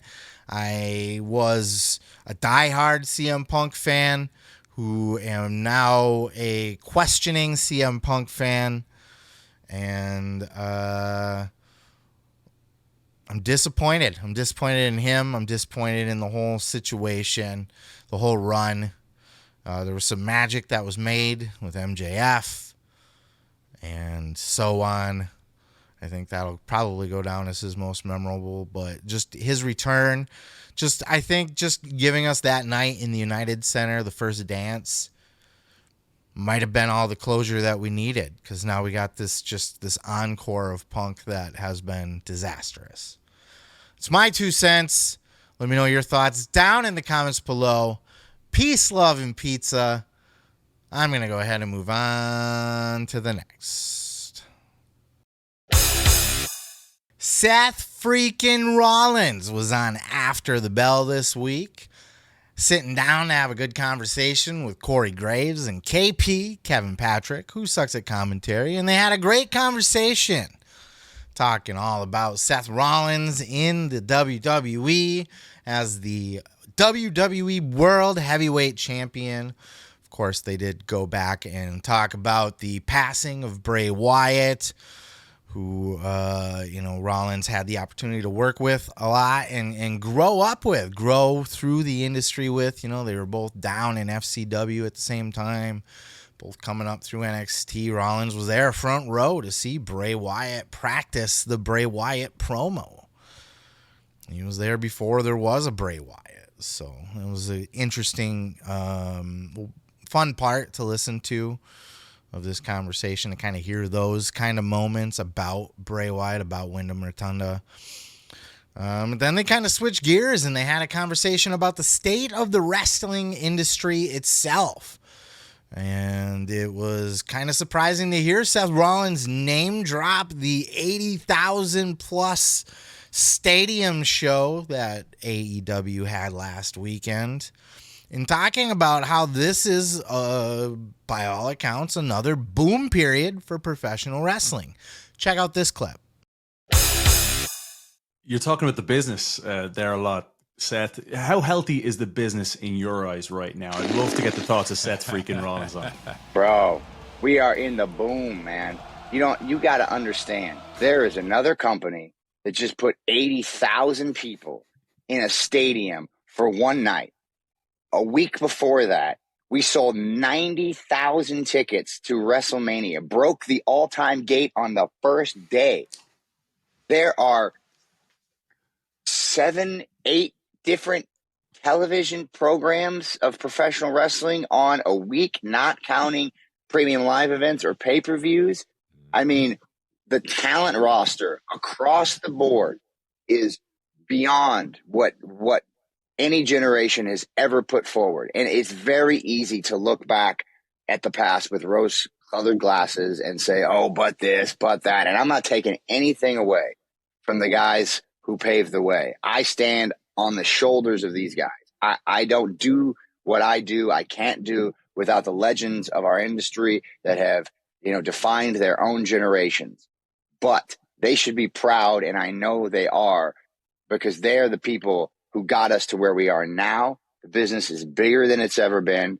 It makes more money than it's ever made. It's healthier. The future of the business is so bright, and I'm so happy to be a part of it in any capacity. I can't tell you the pride I take when I see young cats coming up and succeeding in our industry and helping push the thing forward, or guys getting an opportunity to prove their worth, and they do because they're capable. And then seeing guys like, Edge, who is close to deciding to hang it up one way or the other, still go out there and absolutely tear the house down with Sheamus in Toronto. Like, just on every level, it's just firing, man. It's just firing. And so I can't say enough about our industry right now. I'm so proud of it. It's healthier physically than it's ever been. The longevity for our generation is going to be better than the generation before us because, we learned and we got smarter. And the business as a whole, the money, it's all there. It's I can't say enough. I really can't. I think that we're absolutely in a wrestling boom period. Props to Seth Rollins. He didn't have to say AEW specifically for just acknowledging that the All In show drew the 81,000 people. Well, he said 80,000. He's still undercutting them just a little bit, but you get the point. And he had to mention that WrestleMania just sold 90,000 right after that, which is true but misleading, but you get the point. Wrestling is in a boom period right now. Ratings aside, now you look at ratings and you could say they're not, but we've had this conversation before. We won't get too deep into it, but ratings are not what they used to be. You can't say, they were getting 6s, 7s, and 8s up in the Attitude Era, but they were, now they're getting 1s and 2s and under 1s here in the modern era. It's different. How do you watch AEW? How do you watch WWE? I'll tell you what I don't do. I don't sit down and watch it on TV. First of all, the whole system of the Nielsen ratings is kind of shoddy at best anyway. It's not necessarily accurate. However, it is consistent. You can still, whether it's accurate or not is besides the point because it's the same system that they were using back when they were measuring it in the Attitude Era. So, same metric of consistency. So regardless, even if the numbers are off, it's still comparable. But I consume all my content on the internet, bro. Not through a TNT app or anything like that either. I mean, hell, after Roman Reigns comes out and cuts his promo on SmackDown, they post it on fucking YouTube or on their Facebook page. If they didn't, it would need to be more of a priority. I used to sit down and watch Hulu like the day after. So I'd have like the day after shows of SmackDown and Raw. I don't do that really either anymore at all either. You can find the segments. They're on YouTube. You can download them somewhere. Like you can keep tabs. There's podcasts that review everything. I just think content is consumed differently nowadays, in a nutshell. So ratings is one thing, but even still, in today's standards, SmackDown's doing steady 2-point-somethings, 2.0s, 1.8, 9s. Raw's up there all the time. Dynamite's hanging still around the 800,000, 900,000. They've really absolutely struggled with that 1 million point. You know, there's no reason why they can't be winning over 1.2 million on a weekly basis. Collision, I think, is a different animal because of the night of the week and all the wrestling pay-per-views that take place and the UFC pay-per-views that take place and boxing pay-per-views that take place on Saturday nights. They're just fucked. They're fucked. It's a dead spot. TNT or TBS or whatever fucking channel they're on. See, I don't watch. I know they're on one of them. Has to know that, though. They have to know that it's a dead zone and that they're just putting them there because it's inevitably going to draw some people to watch in that time slot still, you know. The TV network is strongly behind AEW, but the ratings are hit or miss. But ticket sales, ticket attendance is up mostly across the board. You'll see some towns are struggling to sell tickets, but like big pay-per-views always sell out or mostly sell out. WWE more than AEW. But you're setting all these record numbers everywhere. Record buy rates. Record social media numbers. It's selling record merch. My God, like people are fucking just making dirty money off of this. You know, even if not as many people are watching wrestling, wrestling is making a shit ton of money. Speaking of, if you're watching the whole show, that's what AEW needs to do, is throw some of that money that they gave up with CM Punk over to Mercedes money. Get her and fucking Edge in there to replace Punk. That's what they need to do. Make them the heads of Collision. Then we'll see how the ratings do, huh? By all numbers, I mean, wrestling as we've seen over the course of, over my years of fandom, I started as a little kid in the 80s.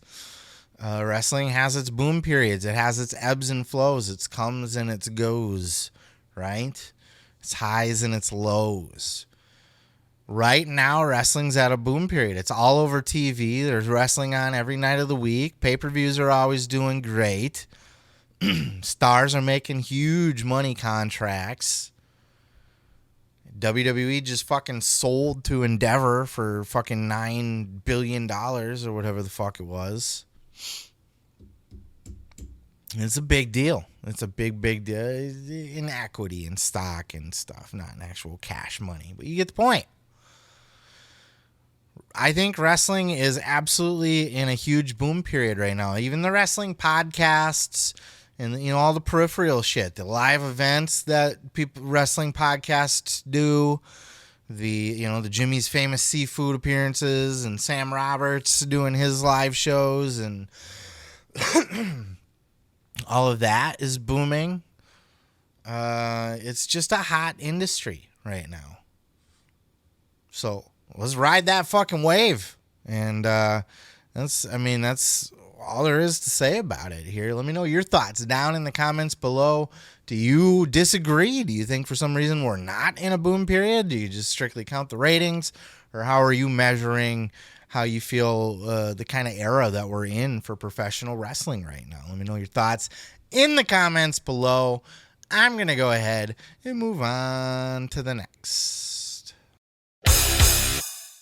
Orange Cassidy did a really rare, really fun interview with Brandon Walker over at Wrestling. RASSLIN, that's Wrestling for the Barstool Network. I'm going to talk about that a little bit here too, I think. But fucking awesome interview he did with Orange Cassidy this week. For my money, probably the best Orange Cassidy interview I've ever seen. I know that's setting a pretty low bar because Orange Cassidy really hardly even participates in interviews. And that's part of what made this good, is this was an interactive interview and it was long form. And it was still very Orange Cassidy-esque, and I think that's what made it fucking amazing. And that's why Brandon Walker with Wrestling was the perfect person to do this with. Lots of great clips and highlights from this one. Here's one that I thought was particularly fun, and then we'll get to kind of the other story that we have from this clip. It's actually the unpredictability of it that we don't know what's going to happen, which is, I think that's what you can expect. Is like, I really don't know what's going to happen. So when you say you've got things that you've never shown and you want to keep a secret, can you tell us what all of those are right now? Nah, because I want to keep them a secret. That's disappointing. But that, I mean, I understand, because it really can't be a secret if you tell people. No, it can't. That's Secrets are weird because they can exist and then they don't exist. But they really don't exist because they're only ideas, really. Is all right. Well, let's get weird about this. If I tell you a secret, yes, and you keep it a secret, is it still a secret, or is it something I've told you now, but now it's your secret? I believe it's my secret. It lives in me now. It's not my secret anymore. You have passed it on to me, right, and it now lives in me. I can tell him and say, "Don't tell anybody," and now it's his secret. But really, it's not a secret anymore. Right. Once 3 people know. So I'd be like, so I could say like, well, I told Trent right something, and now it's his secret. Yes. So I can't say I can't say I told Trent my secret. Well, was it a secret before Trent knew? That's what I'm saying. It's my secret. I have a secret, right? But then I tell Trent. So then you did tell Trent your secret, but now it's his secret. Correct. Or at least about he shares me. Ownership of the secret. Well, it's a secret about me. It's not my secret anymore because it's not secret. Give me one secret about you. I'll give you one secret about me. I made out with a horse once. What? How did you do that? Almost the whole interview was that kind of banter back and forth. They were just kind of playing with each other, having fun, riffing off of each other. They sat and ate fucking pudding. Brandon Walker asked him, have you ever had banana pudding? Orange Cassidy's like, no, I've never had a banana pudding. Brandon's like, I got some in the fucking fridge right now. They come out with a pan of like homemade. Orange is like, is it in the cup? You get the cup of pudding. And Brandon's like, no, you get the homemade, like the pan. And it had the vanilla wafers on top of it. And Orange tried it and fucking loved it. This was the interview. This is the conversation. Somebody was flushing the toilet upstairs above them. Lots of great content just like that. But no, it was fun. You know, ask just weird questions of each other and stuff. And really kind of just, I don't know, it was a fun in character but not in character interview with Orange. Orange kind of said in this interview that this is how he is as a real, he was let to be how he is. Now, obviously he's playing a bit of a character, but I kind of get the feeling that there's a lot of Orange Cassidy in the man behind Orange Cassidy, as this was like hanging out with the homies or something, This is what it would be like hanging out with Orange when he's not wrestling. But we did get another clip where Orange kind of opened up about the Young Bucks specifically. He was asked about the Young Bucks re-signing and their significance to AEW. And Orange Cassidy really opened up and talked about how the Young Bucks without the Young Bucks, there wouldn't be an Orange Cassidy. Check out this clip. But the Young Bucks and the Elite re-signed with AEW, and I don't think that's a small deal. No. What is that? What are the wrestlers' perspectives on that? This company wouldn't exist without them, and it's very clear. It's very apparent. I don't think if you don't think that, then you don't know what AEW is, and that's fine. But they are the heart. They are the soul. They are everything that AEW represents. Without those guys, I wouldn't be sitting here with you while toilets are being flushed over my head and the pipes run down. Imagine missing that. And I am forever grateful to those people, and they allow us to do what we want to do, right? Because they were, like I said about when I was talking about this thing, they allowed me to be me. I could be me, and I could thrive in an environment where you could just be yourself, and you have to listen to what everybody else says. And them re-signing is a huge deal because I don't know. I kind of want to wrestle them. You should.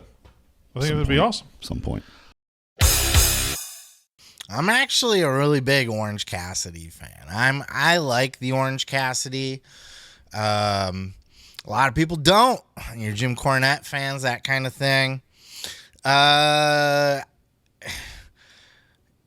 never mind a little bit of clown shoes in my wrestling. I don't need everybody to be so serious. I'm not one to believe that wrestling needs to be believable. I think that went out the window with the UFC. I've talked about this on my show before, but for those of you who have not heard those clips, in a nutshell, pro wrestling, anybody that like the Jim Cornettes that try to hold on to, it's fake, phony bullshit, it makes wrestling look fake.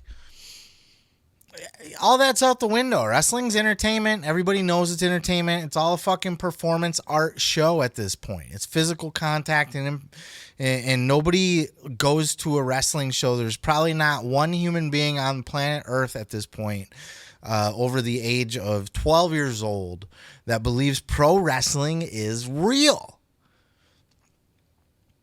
So get off of it. So a guy that goes out there and does the soft little, little shin kicks and stuff, and it's fun because they're telling the story that this guy can wrestle, but he fucks with your head. He's a mind fucker, right? Like, he'll piss you off and he'll irritate you and he'll frustrate you and he'll get you off of your game plan and he'll lure you into his traps, or he'll lull you into thinking he's a clown and he's doing silly shit. You get pissed off and you get all angry, so I'm just gonna punch this guy, and you swing wildly for him. That gives him an opportunity to duck you, fling off the ropes, and fucking hit you with the flying hand in the pocket. You know what I mean? So I like it. I think it's fine. I think he's an entertaining character. I get how a lot of people don't get it. I think you should by now. I think at first, I think that's everybody's kind of story. I don't get this guy. And I think after you watch him a little bit, you kind of start to learn okay, I see it. That's pretty smart. That's genius, actually.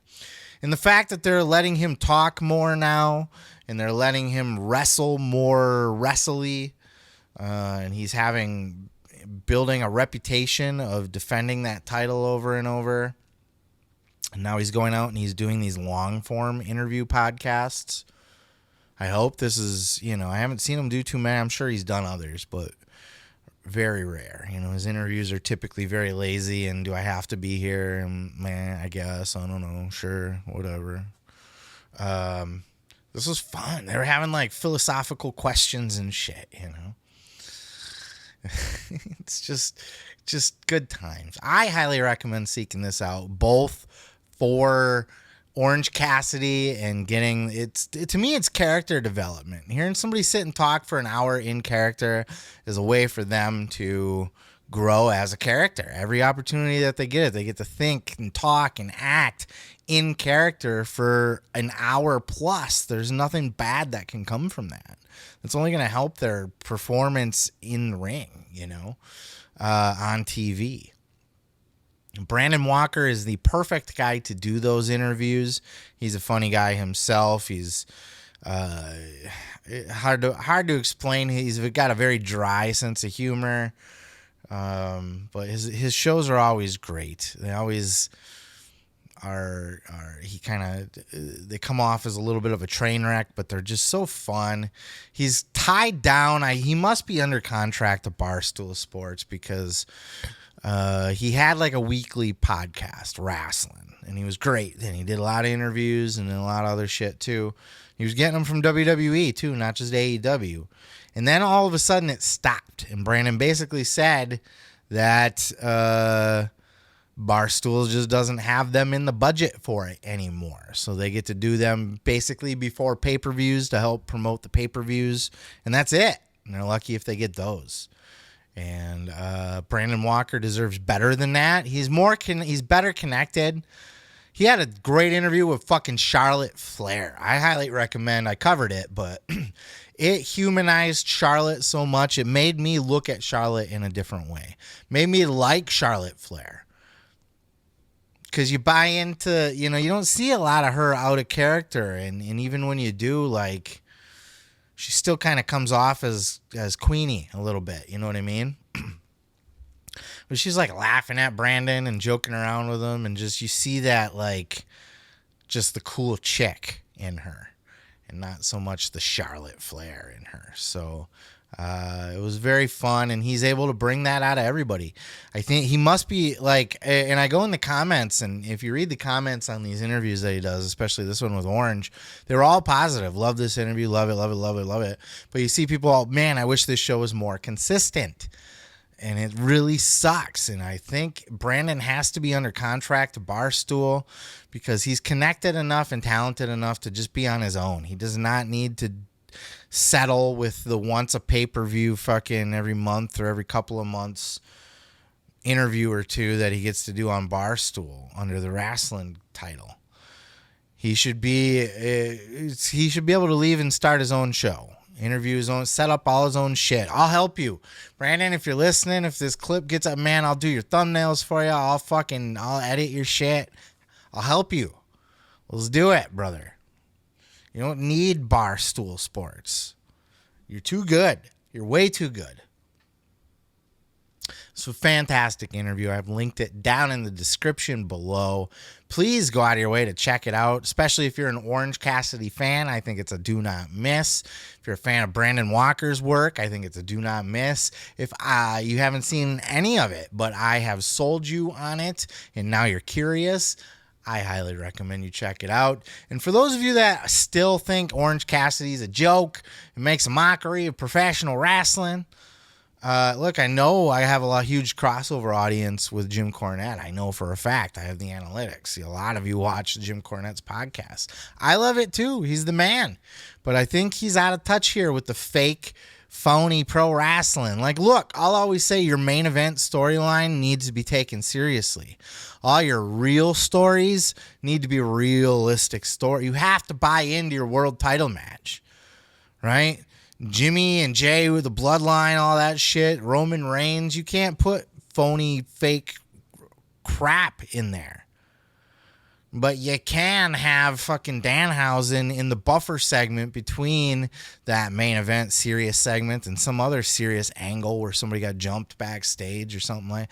You know what I mean? Wrestling needs that shit. It's the let me up moment. If everything's too serious, nobody walks away from people want to be entertained. They like the roller coaster. They want to be taken away from reality a little bit. And I think having some of that comedy in there, Otis with the shoosh and the being big old and tubby, and the bros and the with the fucking Matt Riddle and just everything, man. It all helps add into professional wrestling, what wrestling is, should be, can be.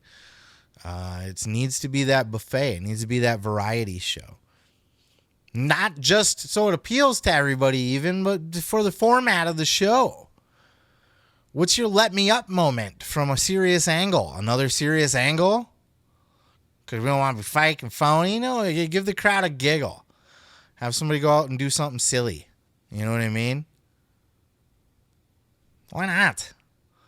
But that's just my opinion. I'm just one guy with a microphone in his basement. So, take it for what you will. Maybe you like everything serious as a heart attack, and that's fine too. As long as your main events are, as long as the main event is taken seriously, the world title's taken seriously, and all the other shit, a lot of the other shit on the shows are taken seriously. You got a banger opening match that feels like a fucking hard-fought contest. You got the grudge match in the cage. You want to feel like those guys hate each other. You know what I mean? That's not the place for that kind of bullshit. But everything in between it, segments, interviews, sure. Be goofy. Have fun. Do silly shit. Why not? And Orange Cassidy, I think also him transitioning into a hell of a fucking worker. He always was, but now that he's being allowed to show more, he's evolving as a character. And I think I'm all for it. I'm here for it. He's doing great, and I'm a big fan of Orange Cassidy, and he is a star. He's a mega star, to be honest with you. I don't think he's reached his full potential. He's an older guy.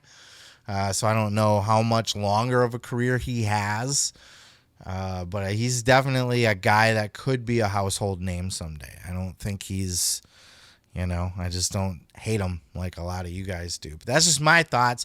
Let me know yours down in the comments below. Interact with me, holla, tell me I'm dumb, and my opinion sucks, and that Orange Cassidy is a joke. And it's fake, phony wrestling bullshit. Or if you happen to agree, or if you have a different take, let me know down in the comments below. With all that said, I'm going to go ahead and move on to the next. So I was going to do the if I could be serious for a minute to open the clip here. But I figured that would be cheesy. Everybody does the if I could be serious for a minute. We got this clip from Lance Storm today, but I didn't want to do that. So instead, what I opted to do was to tell you that I was going to do it, but decided to not do it, but ended up doing it anyway, which is a much better approach. At least it's unique and original and comes at it from a different perspective. I'm falling off the rails here. I've been talking so much CM Punk that I think I'm losing my mind. Well, let's talk a little Lance Storm. Lance Storm had made an appearance, a rare interview. I don't see too many Lance Storm interviews come across my radar. Maybe I'm just not looking for him because he's dry and boring. But he is smart, and I do appreciate his opinion nonetheless.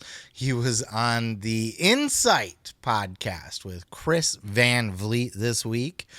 And he was talking about his dream final match that he wants to have before he retires. The same dream final match that Chris Jericho wants to have before he retires is with Chris Jericho. They want to have their final match with each other. But Lance is pleading with him. Bro, we're running out of time. You got to quit wrestling at some point or we're not going to be able to do this shit. Check out this clip. Do you remember the first time that you met Chris Jericho and what your impressions were of him when you met him? Yeah, I do. I was, and I trained, I was in good shape. It's like, I'm expecting to show up at like an NFL camp, right? Where I'm like praying to God I'm in good enough shape to hang. Yeah. And then I see this and it was this crappy hotel and I got picked up at the airport and taken to this hotel. And every person I see when I get there is skinny little kid, big fat guy. Like no one looked like an athlete at all. And I had again, you didn't have internet, so you didn't know that that's what all wrestling schools look like. Right. But I had went to the end of the hallway. There was a fire escape and I'm standing on the fire escape. And in my mind, I'm thinking, I've made a huge mistake. This place is a joke. And then this green beat up looking 76 Volare pulls into the parking lot and out jumps Chris Jericho.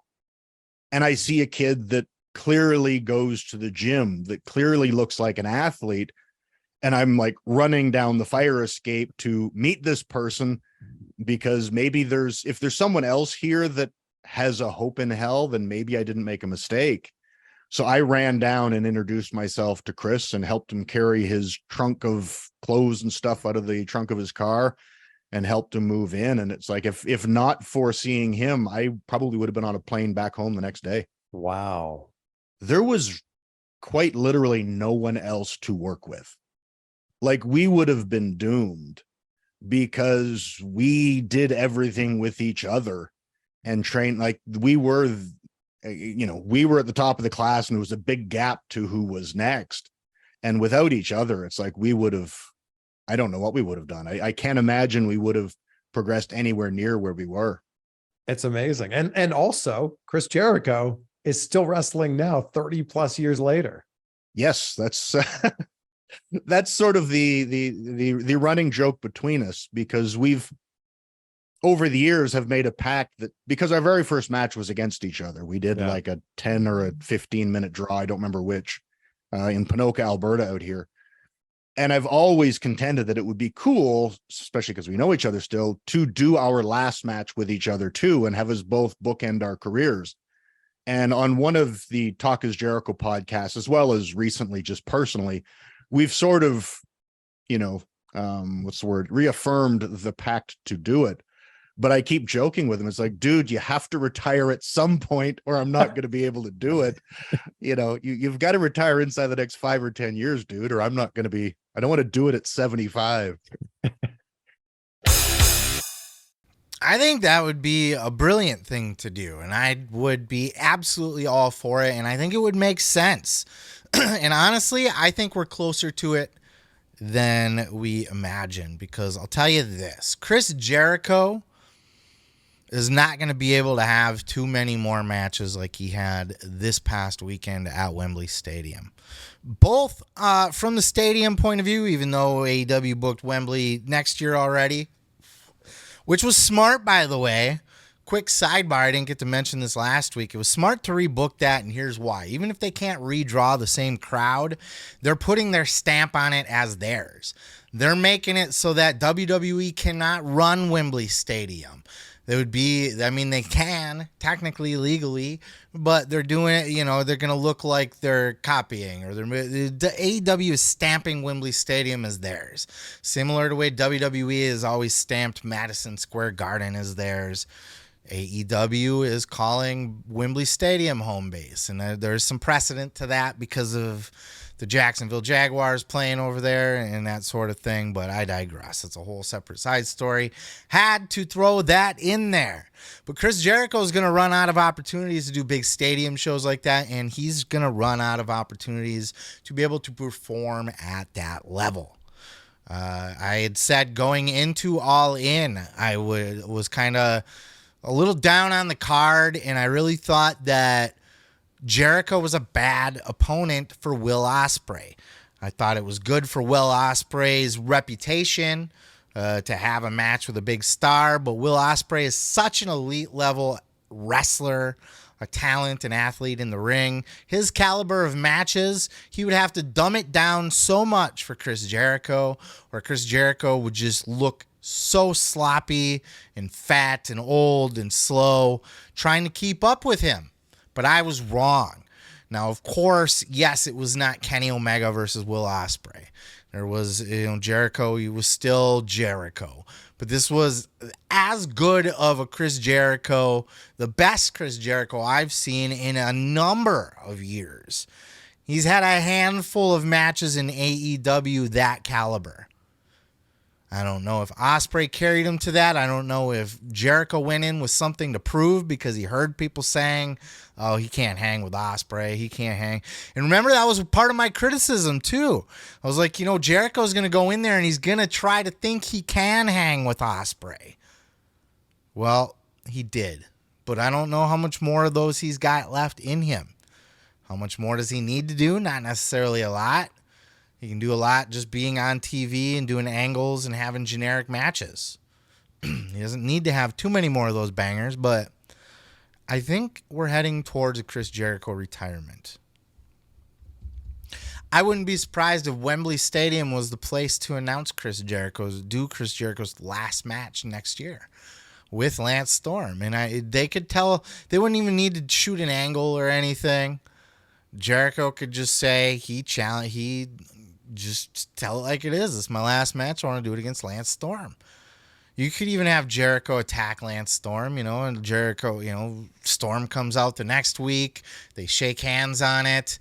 They hug, they're friends, and then Jericho fucking attacks him for no reason and walks away. And then he's just like, what, I don't know.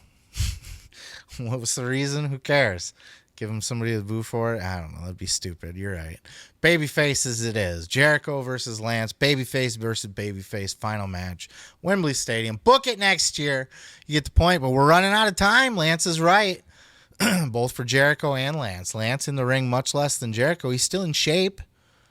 But how much more can he physically do this? And how much more are people going to care? remains to be seen. But I like the idea of them bookending it. I think that's a unique concept. We're going to have our last match with the same person we had our first match with. I like that. And I hope that is how they both get to end their careers. But who knows? Jericho keeps going hard, and he put out a banger. No doubt, wasn't Ospreay's best match, but it was definitely one of Jericho's best matches in a long, long time. So, holy fucking shit, right? Good for Jericho. Interested to see what is left for him to do. That's the other thing. What's left for this guy to accomplish? It's another reason why I think it's time that we're going to be seeing him hang it up soon. He's done all he can do other than it's fun for him now to be out there. I think he's kind of, done all there is to do in this business. Time to go out on a high note. But that's just my thoughts. How would you book Jericho's last match? Would it be against Lance Storm? When would you book it? Would you worry, even care? If you were Chris or whoever, would you worry about Lance Storm running out of time? You just go till you can't go. And, it would have been nice to do it with Lance, but he's too old to do it now, and I can still go, so I'm going to have my last match with Sammy Guevara or something. Who knows? But, yeah, I don't know. Love to hear your thoughts in the comments below. Maybe you don't even like Jericho. Maybe you want him to retire right now. That's a fun one, too. You can tell me that. Let me know in the comments below. Peace, love, and pizza. I'm going to go ahead and move on to the next. Oh, yeah. Well, everybody's favorite wrestling dinosaur. I'm not talking about Luchasaurus. I'm talking about the Funkasaurus. Somebody call his mama. Tell him that he has retired. I'm talking about Tyrus. I know how you guys love your Tyrus so much. The former NWA World's Champion now has officially announced his retirement. And he did so on everybody's favorite channel. Your favorite wrestler on your favorite channel, Fox News. Tyrus gets emotional announcing that he is retired from pro wrestling. Check out this clip. You said if you lost this next match in your title, you're retiring from the NWA. What happened? Well, as you can see, I'm 12 pounds lighter. No belt? No belt. EC3 was the better man. We fought like hell, but it was his time. And although I'm retiring from in-ring life, I'll always be a part of the NWA. Billy Corgan is, he has been a tremendous promoter and owner, and still going to be a part. Maybe help some of the young guys. Maybe steal a page out of you and the great Jim Brown. Do a little commentating. Right. But it was. Honestly, it came down to I wanted to keep wrestling so all my kids could see me wrestle. And wrestling for 20 years, and it opened so many doors for me. The WWE, Impact, wrestling in Japan. I was a little chubby kid who wanted to be like his heroes, Dusty Rhodes and Mr. Wonderful Paul Orndorff and Haku, Andre the Giant, and I did that. I accomplished those things, and I was able to use that platform to establish myself here, to become an author, and it was just, you get to a point as an athlete where it's a subtraction by addition. Your career, you get to be a great wrestler, you got to go 300 days a year. You got to train, you got to do those things. The NWA is growing, and they got live events now, and they're doing all these things, and my job was to promote, and I was the NWA champion. It's a small list. They can never take that away from me, and it was just time. And I talked to my family about it. My kids voted, and I said that's one last weekend that Daddy's gone, and it was unanimous. When you went up to Snoop Dogg and said, "Listen, I'm going to wrestle," yeah, dude, he supported you. You were his bodyguard, and you go to the WWE twice, in and out a couple of times. Then you go to the NWA. When I was bodyguard with Snoop, I had a job for life, and he said, "You're just not a guy to stand behind people. Go be a star." And the first time I was at WWE, I didn't make TV. The second time, it was lightning in a bottle. Thanks to Triple H and Vince McMahon, Stephanie McMahon, Bill DeMont, Mike Rotundo, Steven Regal, Arn Anderson, and of course Dusty Rhodes. And another thing was Sometimes in entertainment and sports, reality shows up, and I had a live event. I do stand-up comedy shows, which are selling all over the country, and those don't hurt as much as wrestling. I'm so thankful for my time in wrestling and how much it gave to me, and how much hearing guys say things like, man, you changed my life, because we talk about, my buddy Junior Kratos, he bought his first home. And it's not the wrestling where you got to stay until you can't go anymore. You were able to use that platform to build other things, to leave other doors open for other guys and gals. So it's a happy time, but these are happy tears, and it was the right decision, and it was time. Man, you guys got to take your politics out of shit. Let's set all that aside for now, and let's just focus on what the man just said, right? What a fucking fun career this guy's had. Going from being a bodyguard for Snoop Dogg to having a full fucking run in the WWE. He was not a main star or a top star or anything like that, but he was an attraction, to be sure. He did the dancing and stuff, and he had the Funkadactyls and all that shit. Then to go on to have the post-WWE career that he had, to kind of reinvent himself as Tyrus. I think he was just a bodyguard for like EC3 for a little bit in TNA or some shit. I don't know. I didn't watch. But he was there. And then fucking now, how apropos, if that's how it happened in that vague mystery world that I just may or may not have actually ever happened, for him to face EC3 in his final match. Dropped the belt. He said he came back. He wanted his kids to see him wrestle. He admitted that it was his job to give exposure to NWA, like it or not, for Fox News. Having Tyrus sitting there holding the NWA, what was it? What do you have? The United States title? Is that what that was? And then the NWA World title. Having those over his shoulder on national TV. Gutfeld, that show has so many viewers. It had more viewers than any other fucking late night show throughout any week. So if you guys are thinking, Tyrus ain't that big of a star or whatever, I think you're sadly mistaken. He's watched by more people than even fucking Roman Reigns is on a weekly basis. How's that hit you in the gut, huh? So Tyrus is a big deal to have that NWA title, and he was always announced as the NWA World Champion. It was a smart move by Billy Corgan, especially because he's trying to draw in a more old school audience, people that are into the more just rough and tumble, gritty wrestling. The guys that would actually want to see Trevor Murdoch wrestle a match. I keep burying Trevor Murdoch. Poor Trevor Murdoch. I'm sure he's a nice fella. Spitting his chew spit, his beer gut. That's a world's champion if I've ever seen one, huh? Huh? Jesus Christ. Anyway, sleeves cut off, his flannel. It's a man. There's a man right there.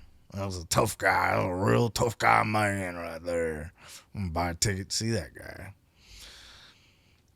Poor Billy Corgan. I like Billy Corgan. He's trying desperately to kind of... He really wants the NWA to be seen on that higher level. Man, they're not even... He needs to invest in some production value. That's the first thing. He's taken a lot of offense to being deemed like a throwback promotion.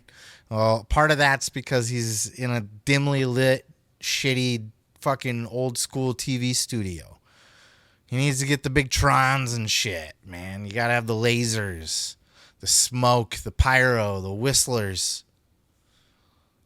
Have those big ones that Raw used to have every week. The whoosh. I can't whistle, but you get the point. The rockets that would fly and blow up the stage. And the Dudleys had them too when they came out. You get the point.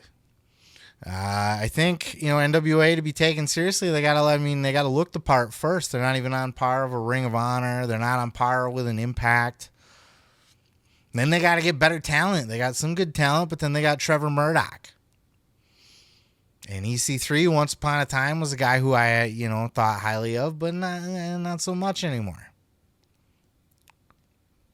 So, we've kind of reached a point now where the NWA needs to step it up a little bit. And, EC3 is still a pretty talented guy if he can take that title and run with it and do things going forward. Tyrus was never the long-term plan, but he was the champion for a while, and it was to help get those eyeballs on the NWA. And he's still going to be a brand ambassador for the NWA. He's still going to work for the NWA, do commentary maybe, or something somewhere along the way, which is smart. Keep him with the brand, keep him on TV, plugging the brand. It's just smart business. Especially, like I said, he's trying to target that wrestling audience that's not already watching the AEW stuff, the older guys that have checked out. Maybe you can find them on Fox News, apparently. I don't know how that's worked out for him so far. Well, who might argue with William Patrick Corgan, Smashing Pumpkins guy, you know what I mean? Tonight, pale and shit. I used to think he was a vampire when I was a kid. Really, he probably still is a vampire. Because, he had this song, "World is a Vampire." He was all gothic and fucking pale and shit. Smashing Pumpkins are good, man. I'm not trying to diss Billy Corgan. I just think for the money that he has to invest, I think he's slightly delusional on pro wrestling. His idea of what pro wrestling could be or is or should be. Talked about it a little bit last week with the Super Show thing. Just his choice of guys that he wants to run with, the people he's advertising to. I don't know if that's going to help bring him to be the third most prominent brand in pro wrestling. We'll see. We'll see if it pays off. Who am I to argue? Tyrus, though. I know a lot of you guys hate Tyrus because of who he affiliates with and whatnot. But again, taking your politics out of it, the guy had a really fun career. Was he a top guy? No. But he, just making it to the WWE and having a run there that was memorable for any kind. If you ask anybody if they remember the fucking Funkasaurus there, I'm sure a lot of people will. He had memorable moments.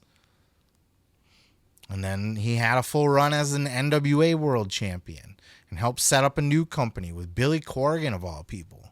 It's not a bad guy to be friends with. You know what I'm saying? Fox News contributor gets crazy views over on, like I said, Gutfeld's like the top show on TV. One of.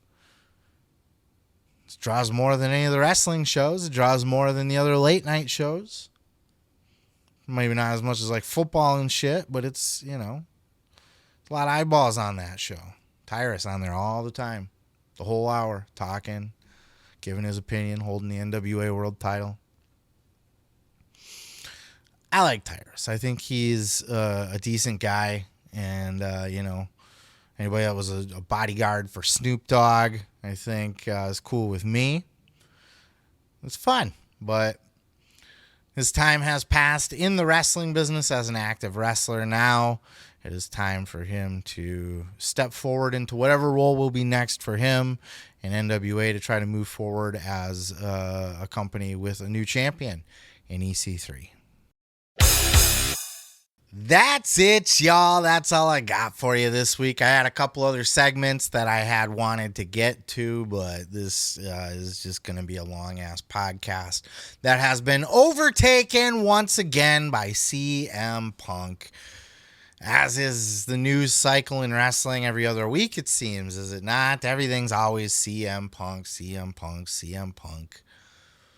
Maybe that'll die down now, or maybe it'll just keep going. Now it's going to be CM Punk in talks with WWE. CM Punk spotted at Raw. It's going to be never ending with this guy, which is fine. Whatever, it gives me something to talk about. And look, I'm a Punk fan, so whatever, but it has overtaken this episode. I am exhausted covering all angles of this, but I am excited to see. I've said it a couple times already. I'm fucking stoked to see Jim Cornette talk about. Man, it's like I said in the beginning. You can just hear him rolling over in his grave now. You know what I mean? Like is he gonna unload? It's gonna be fabulous. Eric Bischoff will be another guy who's gonna have another good rant on this. Kevin Nash is already going to be talking about this, his thumbnail or whatever. Booker T is going to be doing a segment on this coming up. These people on their YouTubes, they show like a preview or whatever, like it's when you go live or whatever, you can plug it. It shows like upcoming, you know what I mean? So you can put the thumbnail up and it says upcoming. So they're already advertising that they're going to be talking about this. It's going to be a wild week next week as well, guys.